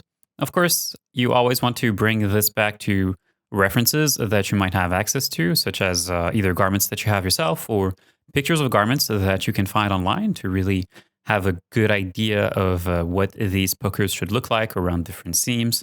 We often do have those puckers appearing around where we have seams. That's typically where they will be, but not necessarily every type of garment, textile, levels of wear for a particular garment. Not every garment will necessarily have these puckers, and they won't necessarily always look like this. So you always, of course, want to bring what you are doing back to references to make sure that whichever detail you are adding looks very consistent for the type of garment, the type of textile that you are working with.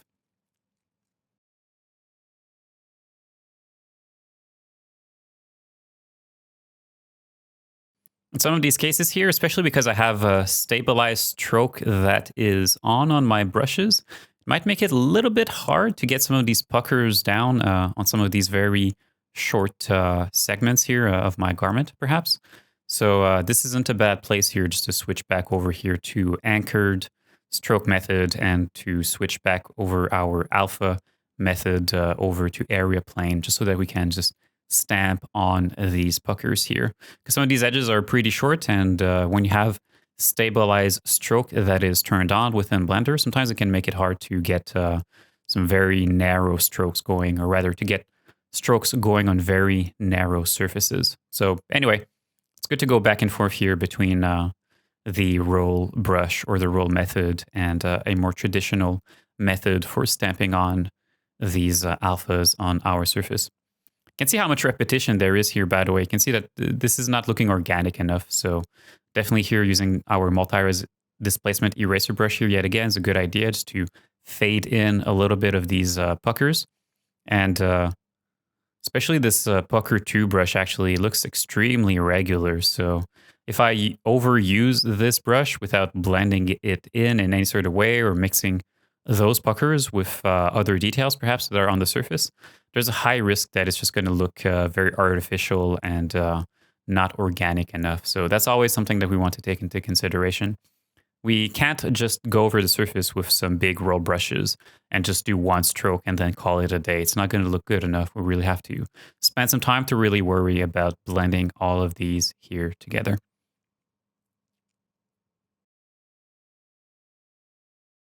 I'm going to show you here something pretty cool. So I am starting here with the Pucker 2 brush. As you can see, I'm just going around every seam. And then what we're going to do is that we're actually going to switch over to the Pucker 1 brush afterward. And we're going to go back over some of these places where we have already added some of these puckers. And we'll add much bigger puckers there. And everything will start to blend together in a way that will be extremely organic and interesting. You'll see it's going to look great once we do that here together.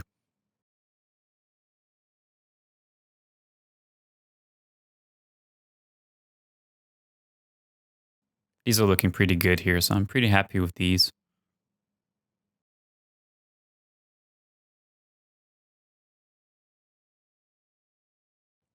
So we're breaking out the Pucker 1 brush here, and as you can see, as I'm going over the surface, still having that issue here, as you can see with the stabilized stroke, by the way. So because of how long that blue line is behind my cursor, I actually am having a hard time to just put down here a few samples of the Pucker 1 brush using the roll mode here. So it's not a bad idea here to switch back over to using area plane and anchored.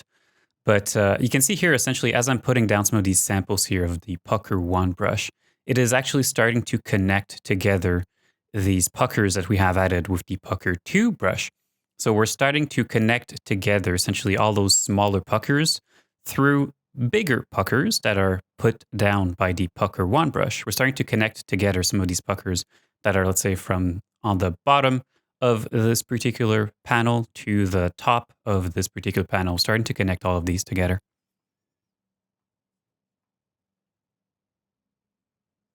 So just like this here, if you take a look at this here, just adding a few of these very diffuse samples here of my Pucker 1 brush, it just helps to just add a lot more organicity, and it makes those very high frequency puckers added near the seams just become wider puckers and more diffuse puckers towards the middle of the shapes.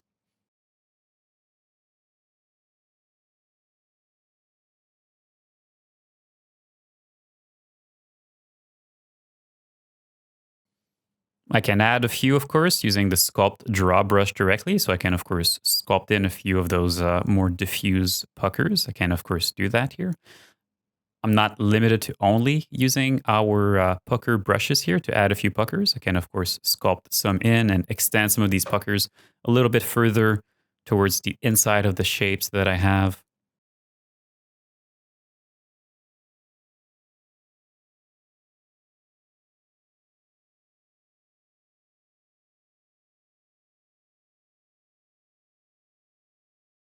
And there's a chance here that we might be overdoing it here a little bit with these puckers on this particular section of the waistband here. So as we switch back over here to our material preview mode, we can actually judge that and see what it looks like. And actually, yeah, take a look at this. This really isn't too bad. Might be a little bit too much repetition in different places. But yet again, like once we look at our pants with the final shader and with that textile on top, for me, it just it really just gives me a much better appreciation for the final result will actually look like. And although I was starting to feel like maybe some of these puckers were being a little bit overdone when we were looking here in solid shaded mode, now that we're looking at this with a shader that's a little bit more like what a final shader would look like, I'm starting to feel like these puckers are actually pretty good. So I don't feel as if there's too many of them, but I was certainly getting that feeling beforehand.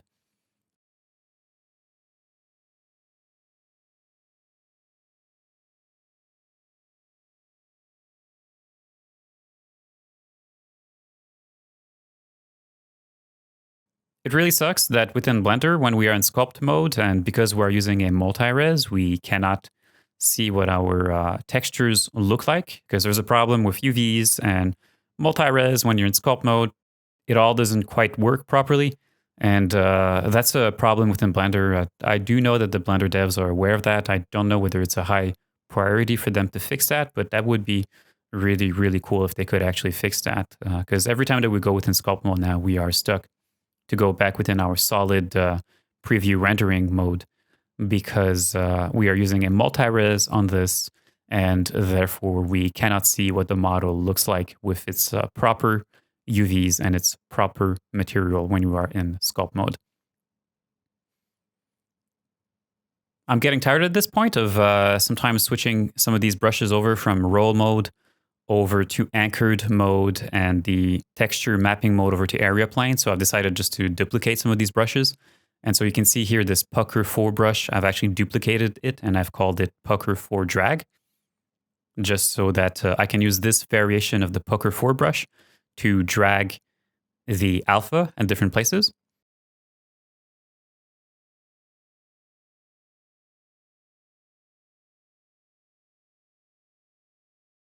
So yeah, a lot of what I'm doing, as you can see, is just trying out these different pucker brushes and trying to find something that just looks good for me, and certainly varying the pucker brush that I'm using in different places to add details that look a little bit varied so that everything doesn't start to look a little bit too samey everywhere.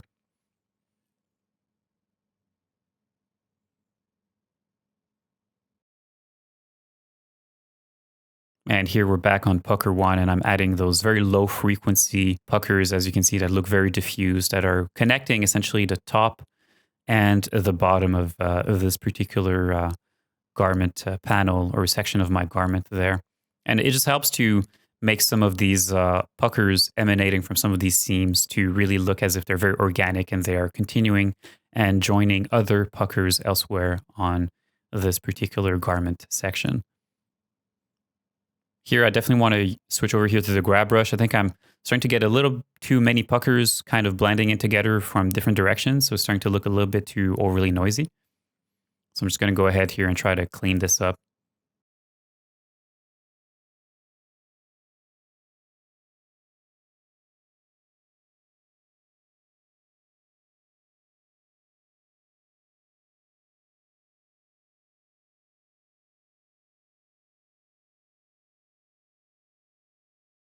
Mixing in here a little bit of hand sculpting. You can see it's really helping to break these puckers up and make sure that they don't all look the same. They don't all look like just very basic straight lines, really. So yeah, we do want to do a little bit of sculpting on top of what we already have, but those pucker brushes really get us 85% there. And now we can move on to the back of the pants. So we're going to do the same thing here. We're going to use pucker brushes. We're going to add some very high frequency puckers where the stitches are. And then we're going to add lower frequency, bigger, more diffuse puckers in between those very high frequency puckers that we will have created. And it's going to make everything look really, really good together. I can't stress enough how important it is to go back and to always look at references. Definitely take some time to look at garments that you have yourself. And it's usually always better to reference real life garments that you have yourself as opposed to look at pictures, because you can really appreciate more the details and the strength of the puckers and the placement of the puckers if you're actually evaluating a real piece of garment that you have within your hands. Worst case scenario, go to the thrift store and buy a pair of pants, buy a shirt for like a few dollars that is somewhat similar to whatever it is that you are working on, so that you have a direct material comparison if ever you don't have access to anything yourself already in terms of a garment that is somewhat similar to the kind of garment that you are working on yourself.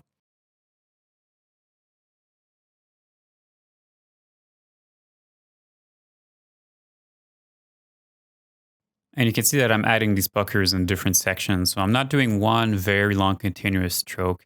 I'm actually just doing a series of smaller strokes, and I am varying the pen pressure at the same time so that I wind up having some of these puckers be stronger in different places and a little bit more shallow in other places so that we don't have too much repetition here going on.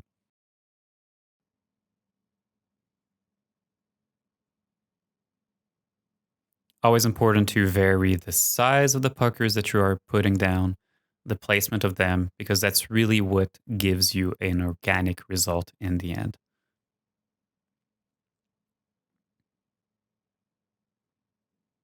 This Pucker 3 brush is actually really nice, as you can see. It might be a little bit too strong right now, but it's actually really, really nice. And it really does a great job of connecting the puckers on the top and the puckers on the bottom and creating these nice, very low frequency waves on the surface here of the waistband of the pants. So this is really, really good. And then we can go back in here and do a little bit of manual sculpting to make these look even more organic.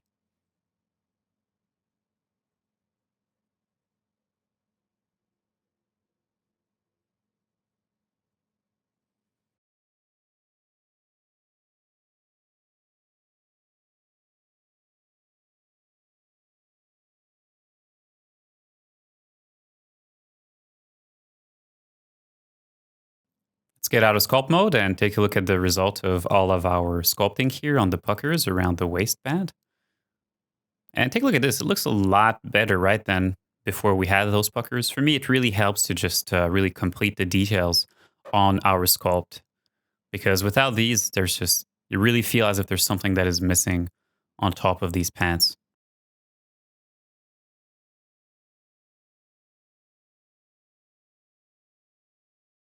So there is a double stitch that runs right down here. You can kind of see there's a bit of two parallel kind of hard lines on the surface here of the model. So because of that, we'll want to have some puckering in between those two stitches that are there. So the stitches are hidden here, but you can clearly see where is their trace. So this is a place where we want to take one of those pucker brushes and really create some very, very high frequency puckers here. So once we add the stitches back on, it's going to look really wonderful.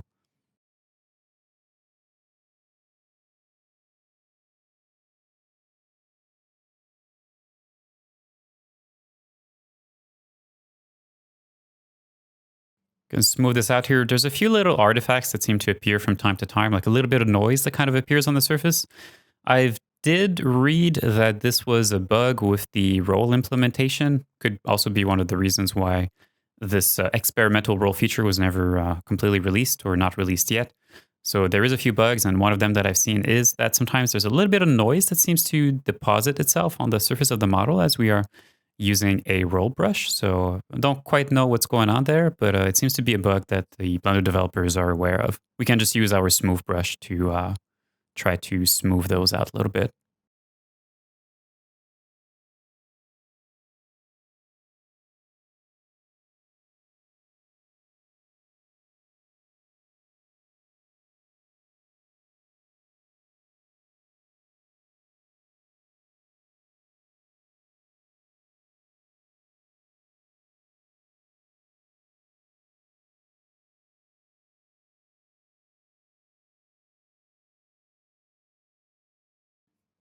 Take a look at this now, the opening to the pants.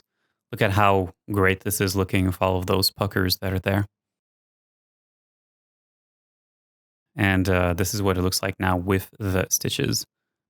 Because it's starting to get a little bit redundant, I'm actually going to jump ahead to the end of this particular section on how to create puckers, and I'll show you the final result in just a second.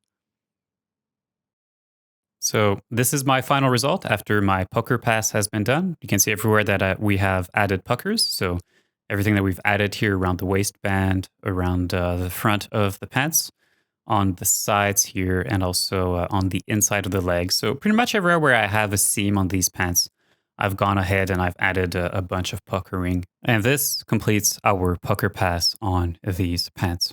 Chapter 3 of this particular class now is where we will be stamping on more of these kind of generic fold alphas on top of these pants. So we'll be following a very similar workflow, but the kind of details that we'll be expressing will be a little bit different. So we'll be simply adding a lot more memory wrinkles to these pants using alpha stamps, the way that you can see them here within Marvelous Designer. We're generating these pretty much the same way that we have generated the puckers before within Marvelous Designer, where we're just creating a series of rectangles We are playing around with our simulation properties in here with our shrinkage, weft, and warp values. And we are creating here just different looking swatches here, if I can call them that. So in the past, I had already produced a class using Marvelous Designer and ZBrush that showed how to sculpt folds within ZBrush and how to create these kind of alpha stamps for the purposes of using them within ZBrush when we were working on a female shirt, actually. So that's part of the classes on nowgang.studio. You will find them either within the ZBrush section or the Marvelous Designer section, but I believe it's within the ZBrush section. You'll find how I have created these from scratch. So if you want to see the whole process of setting up these three stamps so far from scratch, you can go ahead and watch that particular class because I do show the whole process in there. But the process here that I have followed is exactly the same as during chapter 2 of this particular class, which is to create a rectangle within my Marvelous Designer scene, use internal lines to cut out the borders around these squares. And I have deactivated here the borders so that these particular swatches would not actually fall to the ground. Of course, they would stay in midair. And I have at the same time disabled the gravity within this particular scene. So what we're trying to do with this chapter 3 is to generate a series of alpha stamps that just have interesting folds that we can afterward use within Blender to stamp on our pants and just add a lot of small folds, small, very organic folds to the surface of our pants. And just like we have done for the puckers, where we have created a series of different puckers within Marvelous Designer that all looked a little bit different, we want to do the same thing here. We want to create a few different squares, I guess. I really don't know how to call these things, but these kind of squares here that you can see, for which I have 3 and of which 2 are deactivated right now. So we just want to create a bunch of these that all have different visual styles, you know, some that look a little bit sharp, some that look a little bit blurry, some that have more angular folds or folds that are a little bit sharper, some that have folds that are a little bit more soft. And what I'm doing is that I'm really just playing around here with the simulation properties here, mostly to achieve that kind of effect there. But here, yet again, as well, there's no right or wrong. There's no one recipe to follow. The important thing is just to generate a series of these that all look very, very different here. In this particular case, actually, you can see that I've actually set here my buckling values within the simulation properties here of this particular fabric. I've set these to be quite high. And because I've set these quite high, it means that the surface, or rather the fabric here, has a tendency to buckle a lot. And therefore, it creates these very angular looking folds that look really, really good and look really angular and sharp here. So really, the secret is to play around the simulation properties that you are setting. And each of these squares right now, if I was to select them, you would be able to see that they all also have shrinkage, warp, and weft values, as you can see in here, that are higher than 100%. So they're all at about like 102, 105% or so for the shrinkage, weft, and warp. The consequence of that is that the fabric squares essentially have more fabric to them than what they are bound to, of course. And therefore, that extra fabric has to go somewhere. So it goes within the inside and the outside of the square, and in turn creates all of those wrinkles for us. One thing I can try to do here that's a little bit cute is just to simulate, grab the fabric somewhere, just pull on it a little bit, and then stop the simulation before it's completely back at a resting state. And by doing that, I can get some somewhat dynamic folds going on some of these squares here. You can see here, I'm just simulating here. I'm in GPU mode, simulating, and at some point, I'm just going to kill the simulation. And it means that all of these very high frequency dynamic folds are going to stay there on the surface of our fabric. But so we are generating a series of alpha stamps that we will afterward use within Blender with a drag brush. And we will simply stamp those on in different places to really fill up the surface of our pants, of our model, with a lot of very nice tiny folds that are really going to help break up the surface of our model.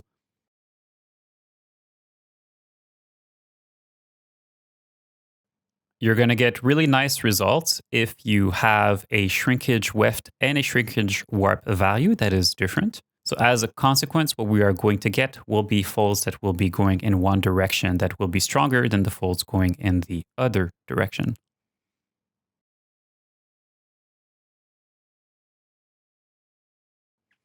You can see on the extremities of these textile swatches that we also have a lot of puckering that is going on there as well. So we definitely could even be using these as pucker alphas too if we wanted to, if there's some puckering going on the borders here of these textile panels that we really like. We could, of course, do that here. These are really big alphas, as you can see, and they all have a very different look to them. A lot of that is owed to the fact that I have different simulation properties going on the different fabrics that have been used on these different textile swatches that are here.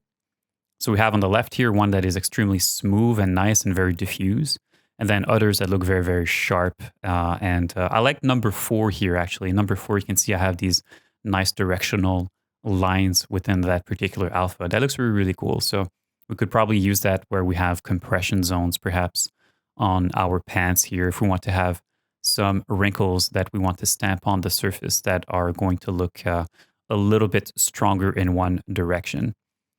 But really, you could create 10 of these, you could create 20 of these. Really, the idea is just to always just create a wide variety of different looking fold swatches. And then afterward, we will bake those down and use those as individual alphas within Blender. The pipeline to extract these out of Marvelous Designer is exactly the same as what we have done for the puckers. So I'm not going to talk about every step along the way because that would get actually very redundant with what we have talked about during chapter 2. But basically what we want to do is to export these textile swatches here, these little squares of fabric. We want to export these out as FBX, bring those within Blender afterward, create a plane that will sit right behind these different textile swatches, and then export the plane out, and that plane will become our low poly for baking purposes. If I'm going a little bit too fast over some of these steps, it's because it's exactly the same as what we had done during chapter 2. So go back and watch that if you want to see the Blender section. So here we are now within XNormal, and we are ready to bake. I have already loaded here my high poly, as you can see here. So this is the mesh that had been exported out of Marvelous Designer of our stamps.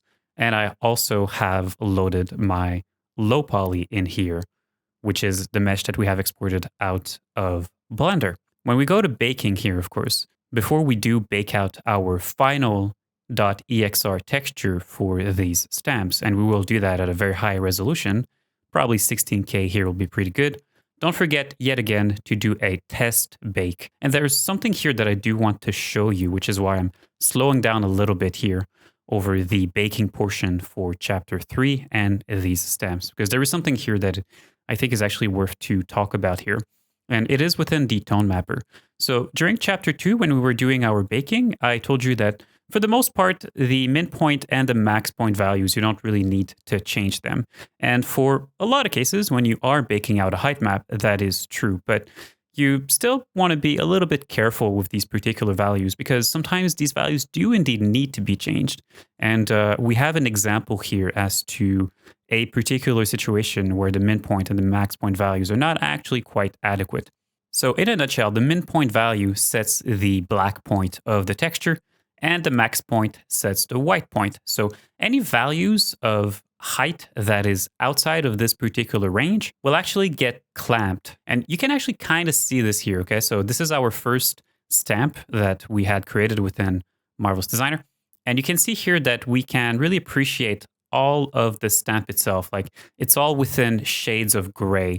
There is nothing that is darker than black, and there seems to be no region of this particular stamp that seems to be brighter than white. So this one will come out great afterward. But it's actually not the case with stamp number 2 here, as you can see. So when we're looking here at this second particular stamp, you can actually see in the black region, so this becomes completely black in certain places. For the white portion of stamp number 2, you can see that there's a pretty big streak here that is completely white.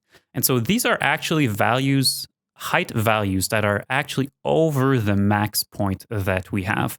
And therefore, these values would actually get completely clipped afterward when we open this particular texture within Photoshop. So you actually do want to pay attention to these particular values and just visually inspect your texture and make sure that there are no regions of that texture that seems to be darker than black or brighter than white.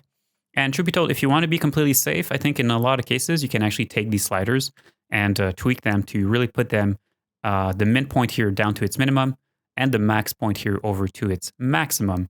And by doing that here, by essentially maximizing the range here between min point and max point, we wind up having all of the values of our height map that gets contained within the levels of gray of this particular texture. So I think the best thing you can always do is just to inspect the height map and just check for yourself whether all the values seem to make sense. But if you are in doubt, you can definitely crank down the min point here to its minimum, the max point to its maximum, and then everything here will be included within the levels of gray of the texture. I can close the tone mapper. This will export out now as a texture, but of course this is too small of a texture right now. So we'll go ahead, we're going to close this, and we are going to do our final bake now for our stamps at a resolution of 16K in this particular case. Here's our 16K image that has been opened within the tone mapper. And once again here, it's not because we had set the min point and max point values during our test bake to the minimum value and the maximum value that we don't have to do it again here. So even for your final bake here, make sure to do the same thing here. Set your min point to the minimum value and the max point to the maximum value if you can see that there are places of your texture that seem to be getting clipped. Once that's done, you can close the tone mapper. Then XNormal will generate the dilation pass as it is doing right now. And once that is done, your texture will be baked and saved. We can now open this texture in Photoshop, and we're going to do more or less the same thing as what we had done during chapter 2. But in this particular case, we don't need to make these stamps tile because these will be used with a drag brush afterward within Blender. So truth be told, our life is a little bit easier here than what we had done during chapter 2 with the puckers because we had to make those tile. And so what we're going to do here is, first of all, I'm just going to crop out the part of the image here that is just the dead space in here. So I just did a selection here, and then I'm going to go to image, and let's do a crop then. This is a 32-bit EXR file. So just like for the puckers, we're going to convert this down to 16-bit. So let's go to image, let's go to mode, and let's set this here to 16-bit. And within the HDR toning window that is open here for the method, yet again, let's go to exposure and gamma and set our gamma value here to 2.2. Now, of course, the thing that is important is to make sure that the neutral gray value that we can see that creates the border all around these different squares here, we need to make sure that that value is set to 0.5 because we don't want the mid gray value to cause any kind of elevation change afterward within Blender. So I'm just going to go here with the eyedropper and I'm going to select this value and we're going to see what it is set to right now. And you can see this is set to 34% here in terms of value. We want this set to 0.5, of course. So we're not quite there, right? I'm just going to go here within the magic wand tool and I'm just going to select the background of this particular texture and I'm going to fill it up with this particular color.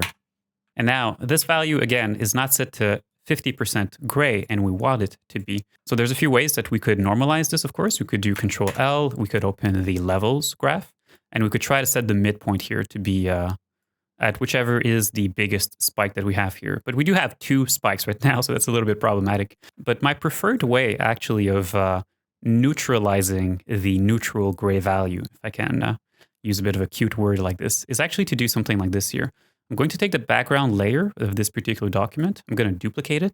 And then afterward, we're going to do a high pass on top of this. So let's go to filter, let's go to other, and then go to high pass. It removes the larger variations within our texture. So the low frequency information, it gets rid of that, but it keeps the high frequency information, which is where the name high pass comes from. And by doing so, you can actually see here that the gray that we had that was a little bit darker here around these different swatches has now become a lot brighter. And essentially it has been neutralized to be at 50% gray value. So this high pass value, The lower is the radius value. As you can see, the more we're going to lose the lower frequency variations in terms of height for these stamps here. So we don't want this value to be too low. We want it to be fairly high, but not too high. And I guess there's a bit of an art to kind of find the sweet spot here. But if I set it here, so here I'm at about 400 pixels or so, considering the fact that this is a 16K by 16K image, or used to be 16K by 16K image, this value seems fairly reasonable. So we still seem to have kept a lot of the larger variations in terms of height on these stamps. But you can see that the background here, the neutral background, seems to finally be set here to a neutral gray value. So yeah, this looks pretty good to me. I don't think we're sacrificing too much information here in the process. And that's about what we need to do here. So if I do Control L, you can see now that the middle of our level graph seems to be set pretty much at 50%. So this is really, really awesome. And now what we want to do is to simply process and save these different stamps out individually. So we'll start with this particular stamp that is right here. This is stamp number 2. I'll go ahead here and once again press M to go within selection. And I'm actually here on the top where it says style here. I'm going to say that I want to have a fixed ratio. And we'll say here that we want a ratio of 1:1, which will effectively constrain our selection box here to be a square. I'm just going to do here a square selection around what is here my stamp number 2. And then we're going to do here Control C. I'm going to do Control N to create a new document within Photoshop. And I am going to paste this in here. As a game artist now, I get triggered when textures are not a multiple of 2 in terms of size. So this is always something that I'm looking to do here. So let's go to image. I want to see how big this image is now. So it's 2,393 pixels as a square. So let's set this down to its closest multiple of 2 value, which would be 2048 by 2048. During the chapter 2, we had set here our sampler to bicubic, if I remember. In this case, it probably doesn't really matter because we are not tiling this particular texture, so we could probably use automatic. That would probably work great in our case here as well. Let's go ahead and do that. And we can now save this out. So I'll call this here stamp number 1. Let's save this out here as a 16-bit TIFF. Within Blender here, so we will test out this particular alpha to see how it looks like. So we are here within object mode. Let's go within sculpt mode on this particular sphere. Let's go within texture. Let's create a new texture. Click this here. Go to open and select the texture that you have exported out of Photoshop here.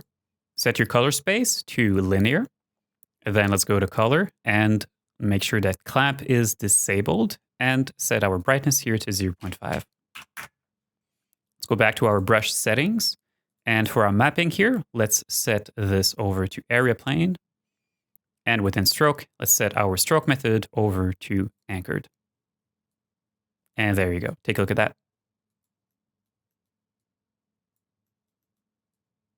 This is looking pretty good. And this really will allow us to really fill in a lot of information very quickly over the surface of our pans.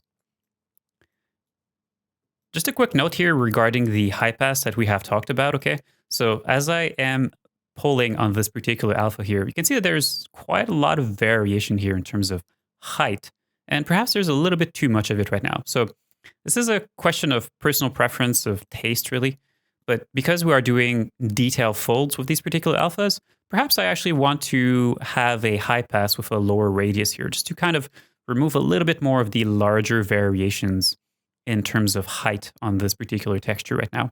It's really just a question of taste, okay? It's not something that you strictly need to do necessarily, but again, because I am creating these stamps to add detail folds as opposed to primary folds over the surface of my model, I think that perhaps negating a little bit more the larger variations of height here wouldn't be a bad idea. So let's try doing another high pass, but let's try to go for a tighter radius than what we had here. So perhaps something like this here. So I'm at about 128 pixels here. So again, considering the size of the texture, if you have a smaller texture, a bigger texture, this radius value will have to be different, of course. And another thing I didn't do actually, but that we had done during chapter 2 as well, is to simply make sure that we are maximizing the range of our texture right here. So as I'm pressing Control L to go back within levels on this particular layer, you can see that we're not actually maximizing the range of the texture here. Now, this is a 16-bit texture, so Does it matter in the end? Well, not really, because 16-bit wise, we still have enough information, even if we're not using the full range. But if we do maximize the full range of our texture, it will, in a way, kind of normalize our different stamps. Because if we have like big variations in terms of the range used on some of these textures, it's going to mean that the strength afterward that we have to set within Blender for our brushes will have to be modified on a per brush basis. Anyway, it's very subtle, but I just think that it's a pretty good best practice here, just to always maximize as much as possible the range that is used by our texture. And always making sure here, of course, that our neutral gray value is nicely aligned with the middle here of our levels graph. So there you go. This should complete our first stamp. I'm just going to go ahead here and save it again. And as I go back within Blender here, I have my auto reload plugin that is installed, of course. So this texture should nicely reload by itself. And there you go. So if you take a look at the stamps that I'm putting down now, you can tell that there is a little bit less elevation overall. Might be a subtle thing, but I feel more the detail folds coming out and a little bit less of the major variations in terms of height, the way that we had it here. So it's a very subtle thing. But personally speaking, I just think that this will work a little bit better as an alpha stamp, where the goal is not to overpower the primary folds that had been sculpted previously, but simply to add extra smaller fold details to the surface of our garment. This is what my final stamp textures look like. So this is stamp number 1 that is here. And then we have number 2, 3, 4, and 5. So these are the ones, the way that they have been generated and exported out of Marvelous Designer. But I've also created a few extra ones in the process, as you can see here. So number 6, 7, and 8. And if you take a look, actually, so these are actually just the previous stamps. So either stamp 1, 2, 3, or 5 that I have used that I've actually offset. So I've actually taken one of the borders here. If I actually go back here, let's say to stamp number 5 here. If you look here at the border of these stamps, there's all this great puckering here that's going on. It's actually very organic. So what I've pretty much done here for stamp numbers 6, 7, and 8 is that I've just offsetted these by 50% so that I would have one of the borders of the alpha that is now in the middle of my texture. And I've blurred a little bit, as you can see, the border as well to make sure that we don't have any harsh lines in here.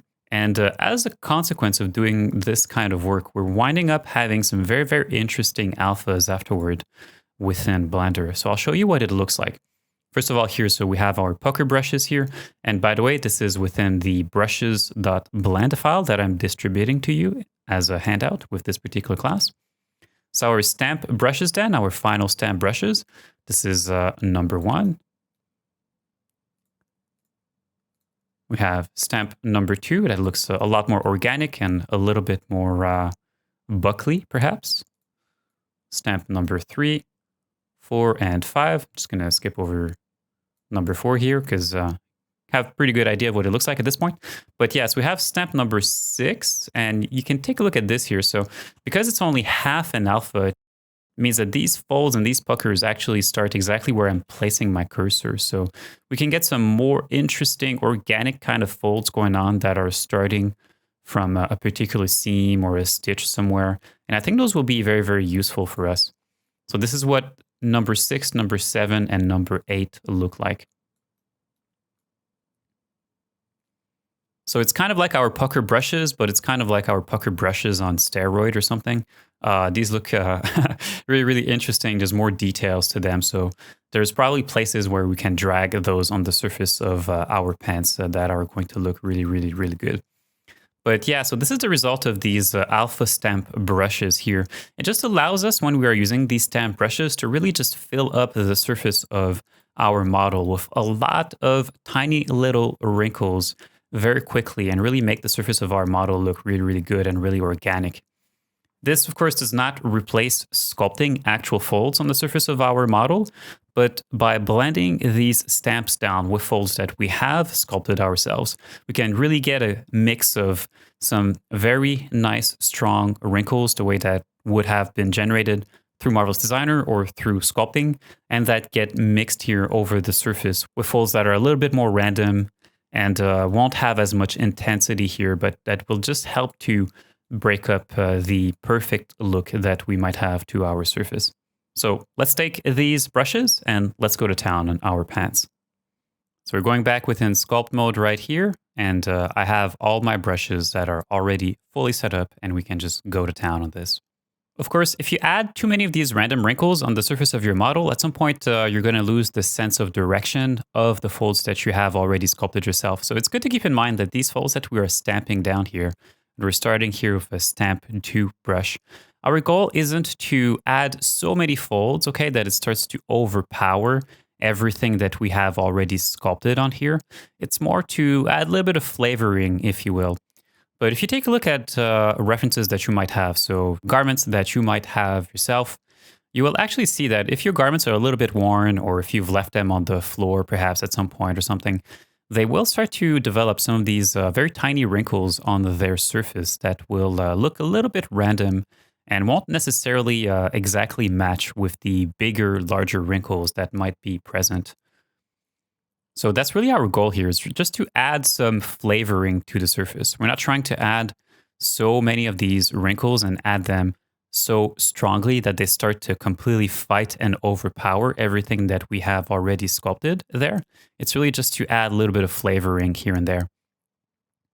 I really like this particular stamp number 4, by the way, because it has some nice directional folds on them. Some of these stamp brushes, the folds on them are very random looking. But this particular stamp number 4, you can see that it has a nice directionality to it. It really feels like compression folds that are there.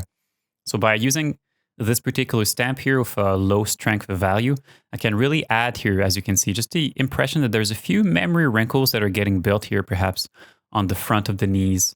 But I'm still adding them with a low enough strength, a low enough intensity. It just adds a little bit of surface imperfection, but it's not completely breaking up the surface so much that now suddenly this just looks like a noisy mess here. So it's really important to control the intensity of these wrinkles that we are putting down. But then afterward here, these stamp 6, 7, and 8 here, you can see that I can add those directly where I have some of those seams. And especially here, just right over where the knee is. So I have a lot of fabric actually coming down from the upper portions of the leg that is really getting bunched in to under where the knee is. So that's a pretty nice alpha to use in that particular zone here. At the bottom here of the pants, we probably expect there to be more wrinkling going on because of the feet that might be somewhere that bends a little bit more. Of course, if these pants are in contact with the ground sometimes, if they're left on the ground too, it's very possible that the bottom of the pants here will become a little bit more wrinkly. That is definitely something that I have observed with my own pants. Often the bottom is gets a little bit more worn because it's more in contact with the elements, it's more in contact with the ground, these sorts of things. So it's very normal to wind up having more folds that are present here at the bottom of the legs of the pants.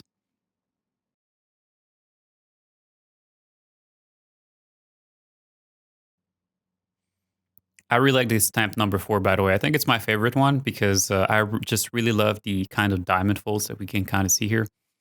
These will also look great here in compression zones because of the directionality of the wrinkles that we have on this particular stamp number 4. So it's one that I really, really like. I feel like I might be overdoing it here right now on the back of the knees.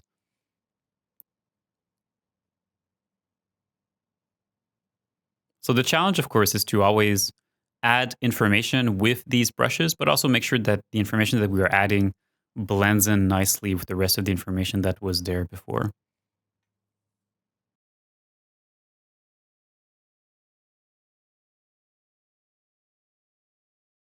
Again, there's no one recipe. It's more just playing around with these and always, always, always thinking about what real garments look like. It's so important that you have some great references under your hand. So, real life garments, if you can, that you can take a look at and really analyze for yourself what the surface looks like beyond those major folds that we have either sculpted or generated out with Marvel's Designer.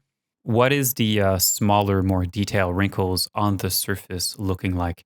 Where are they placed? How big are they? and then using those brushes that you have at your disposal to try to emulate as much as possible what you can observe on your own references.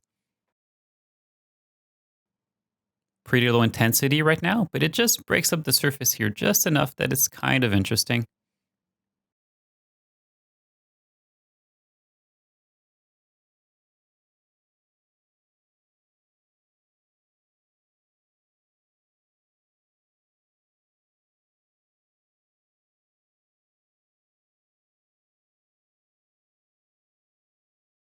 There is a risk here that we're starting to add too many tiny little wrinkles and it just starts looking like a bit too noisy here. So we don't want to overdo these particular wrinkles that we're stamping on. We really just want to keep them present. We want to be able to feel them, but the goal is not to overpower what we have already sculpted.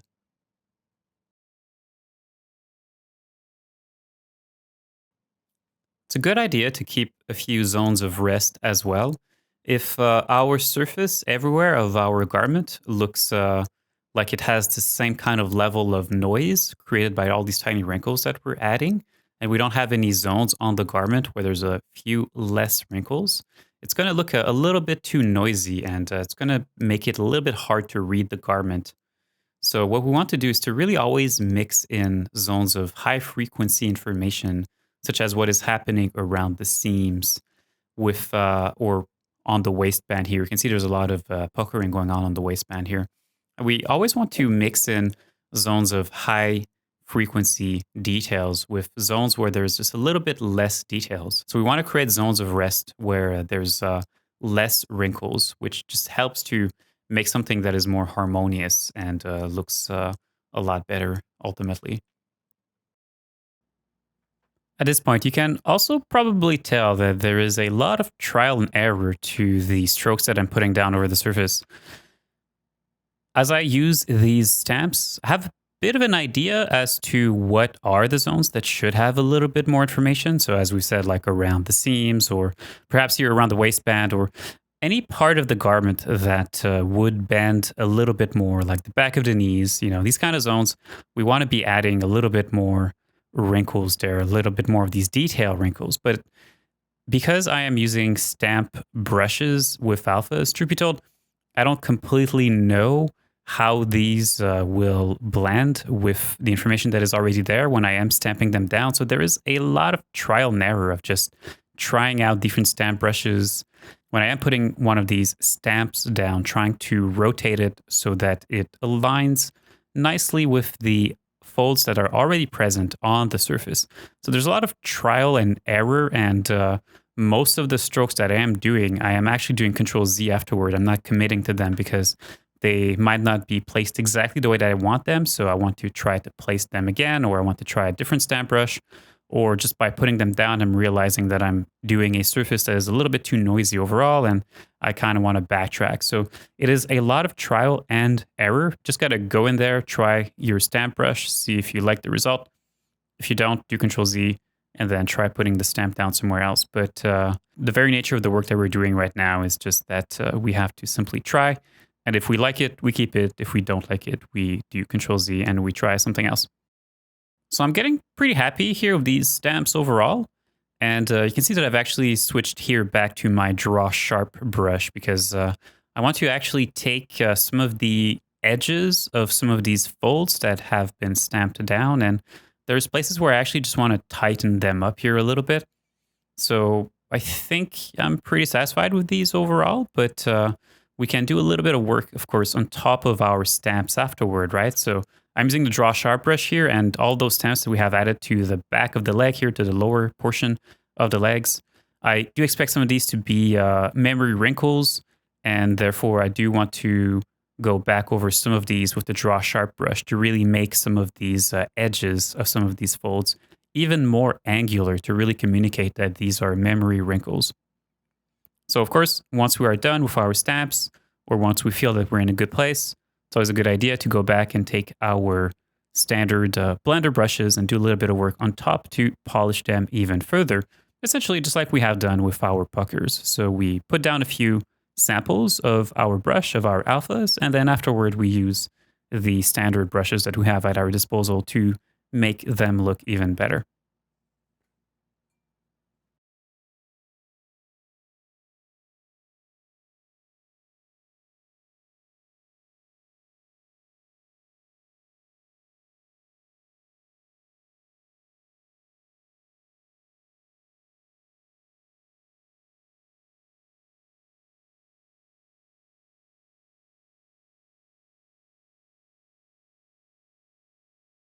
I might be starting to have too much information here on the waistband, by the way.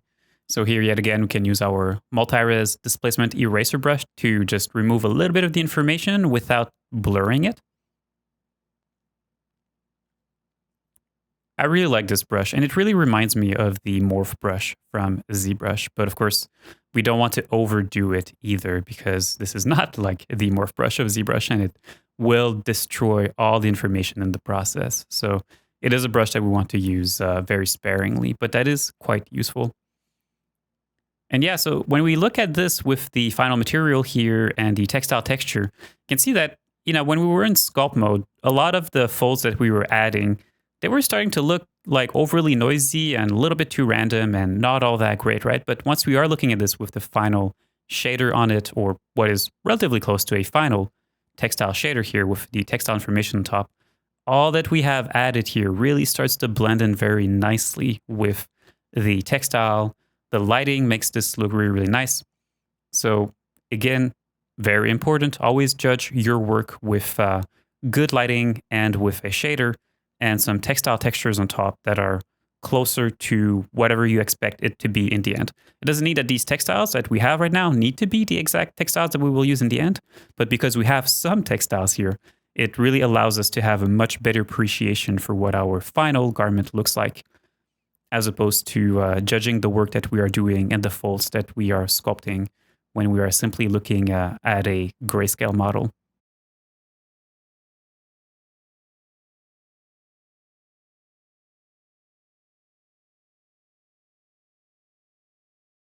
Once again, here, those stamp 6, 7, 8 brushes, you can see the kind of result here. Like, it is really, really nice. And because these alphas really take only half of the alpha texture, the way that I had shown you before, you can see that it's very, very easy to stamp these down because these particular alphas emanate exactly from under where the cursor is. So it's very easy to align them here with some of the seams that we already have here.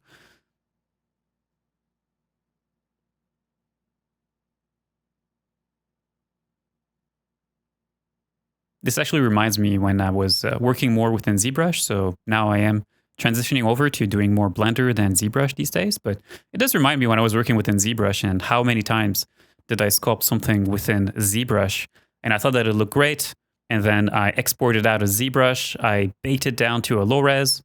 And then I kind of realized afterward when I was looking at the model that I worked on within the game engine afterward that the details were just completely off because within ZBrush, it was just impossible to really judge how strong the details that I am putting down really would look like in their final context, because the rendering of ZBrush is just so far removed from what this particular object, this particular garment, this particular character will actually look like in the end once it is within a proper environment with proper lighting.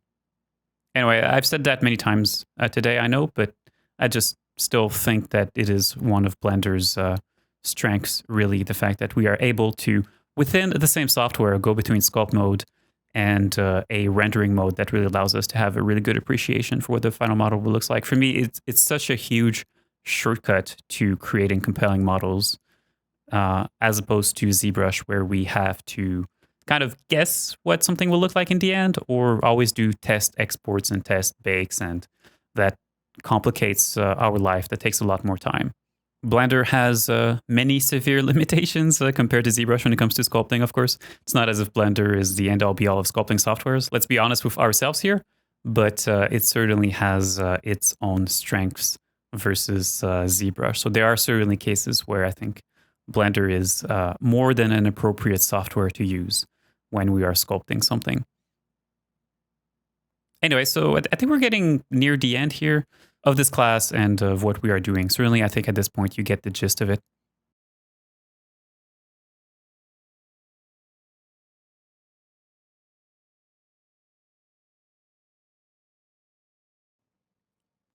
And here is the final result of our sculpting. So our pants look way more organic than what we had before, of course, because of all these puckers and all of these stamps that we have been adding left and right. Nothing is too strong. None of these puckers are too strong. None of these folds that we have added afterward are so strong that they really fight against the folds that were already there that we had either simulated with the Mars Designer or sculpted afterward, but rather every detail that we have added during this final sculpting pass is complementary to what was there before. And in turn, it just helps to make the surface look extremely interesting and extremely organic. So I don't really know where I will take these pants next, whether I will continue working on them, texturing them. I'm not actually sure. I still want to continue working on my Balthier fan art, of course. I'm not done working on that. But I'm not completely sure either that I will necessarily finish this particular character because there's a lot of other things that I want to be doing as well. And certainly more content I want to be producing for you. So I'm quite excited myself also because I've been working on these pants for quite a long time. And I had been working on a lot of tools along the way, such as the Algain cloth nodes and the textile generator. So I'm very happy to be able to wrap up the sculpting on these pants. And there will be more Blender classes coming to algang.studio, of course. So stay tuned for what comes next to algang.studio. Thanks a lot, everyone. Good luck with your fold sculpting within Blender, and I'll see you next time.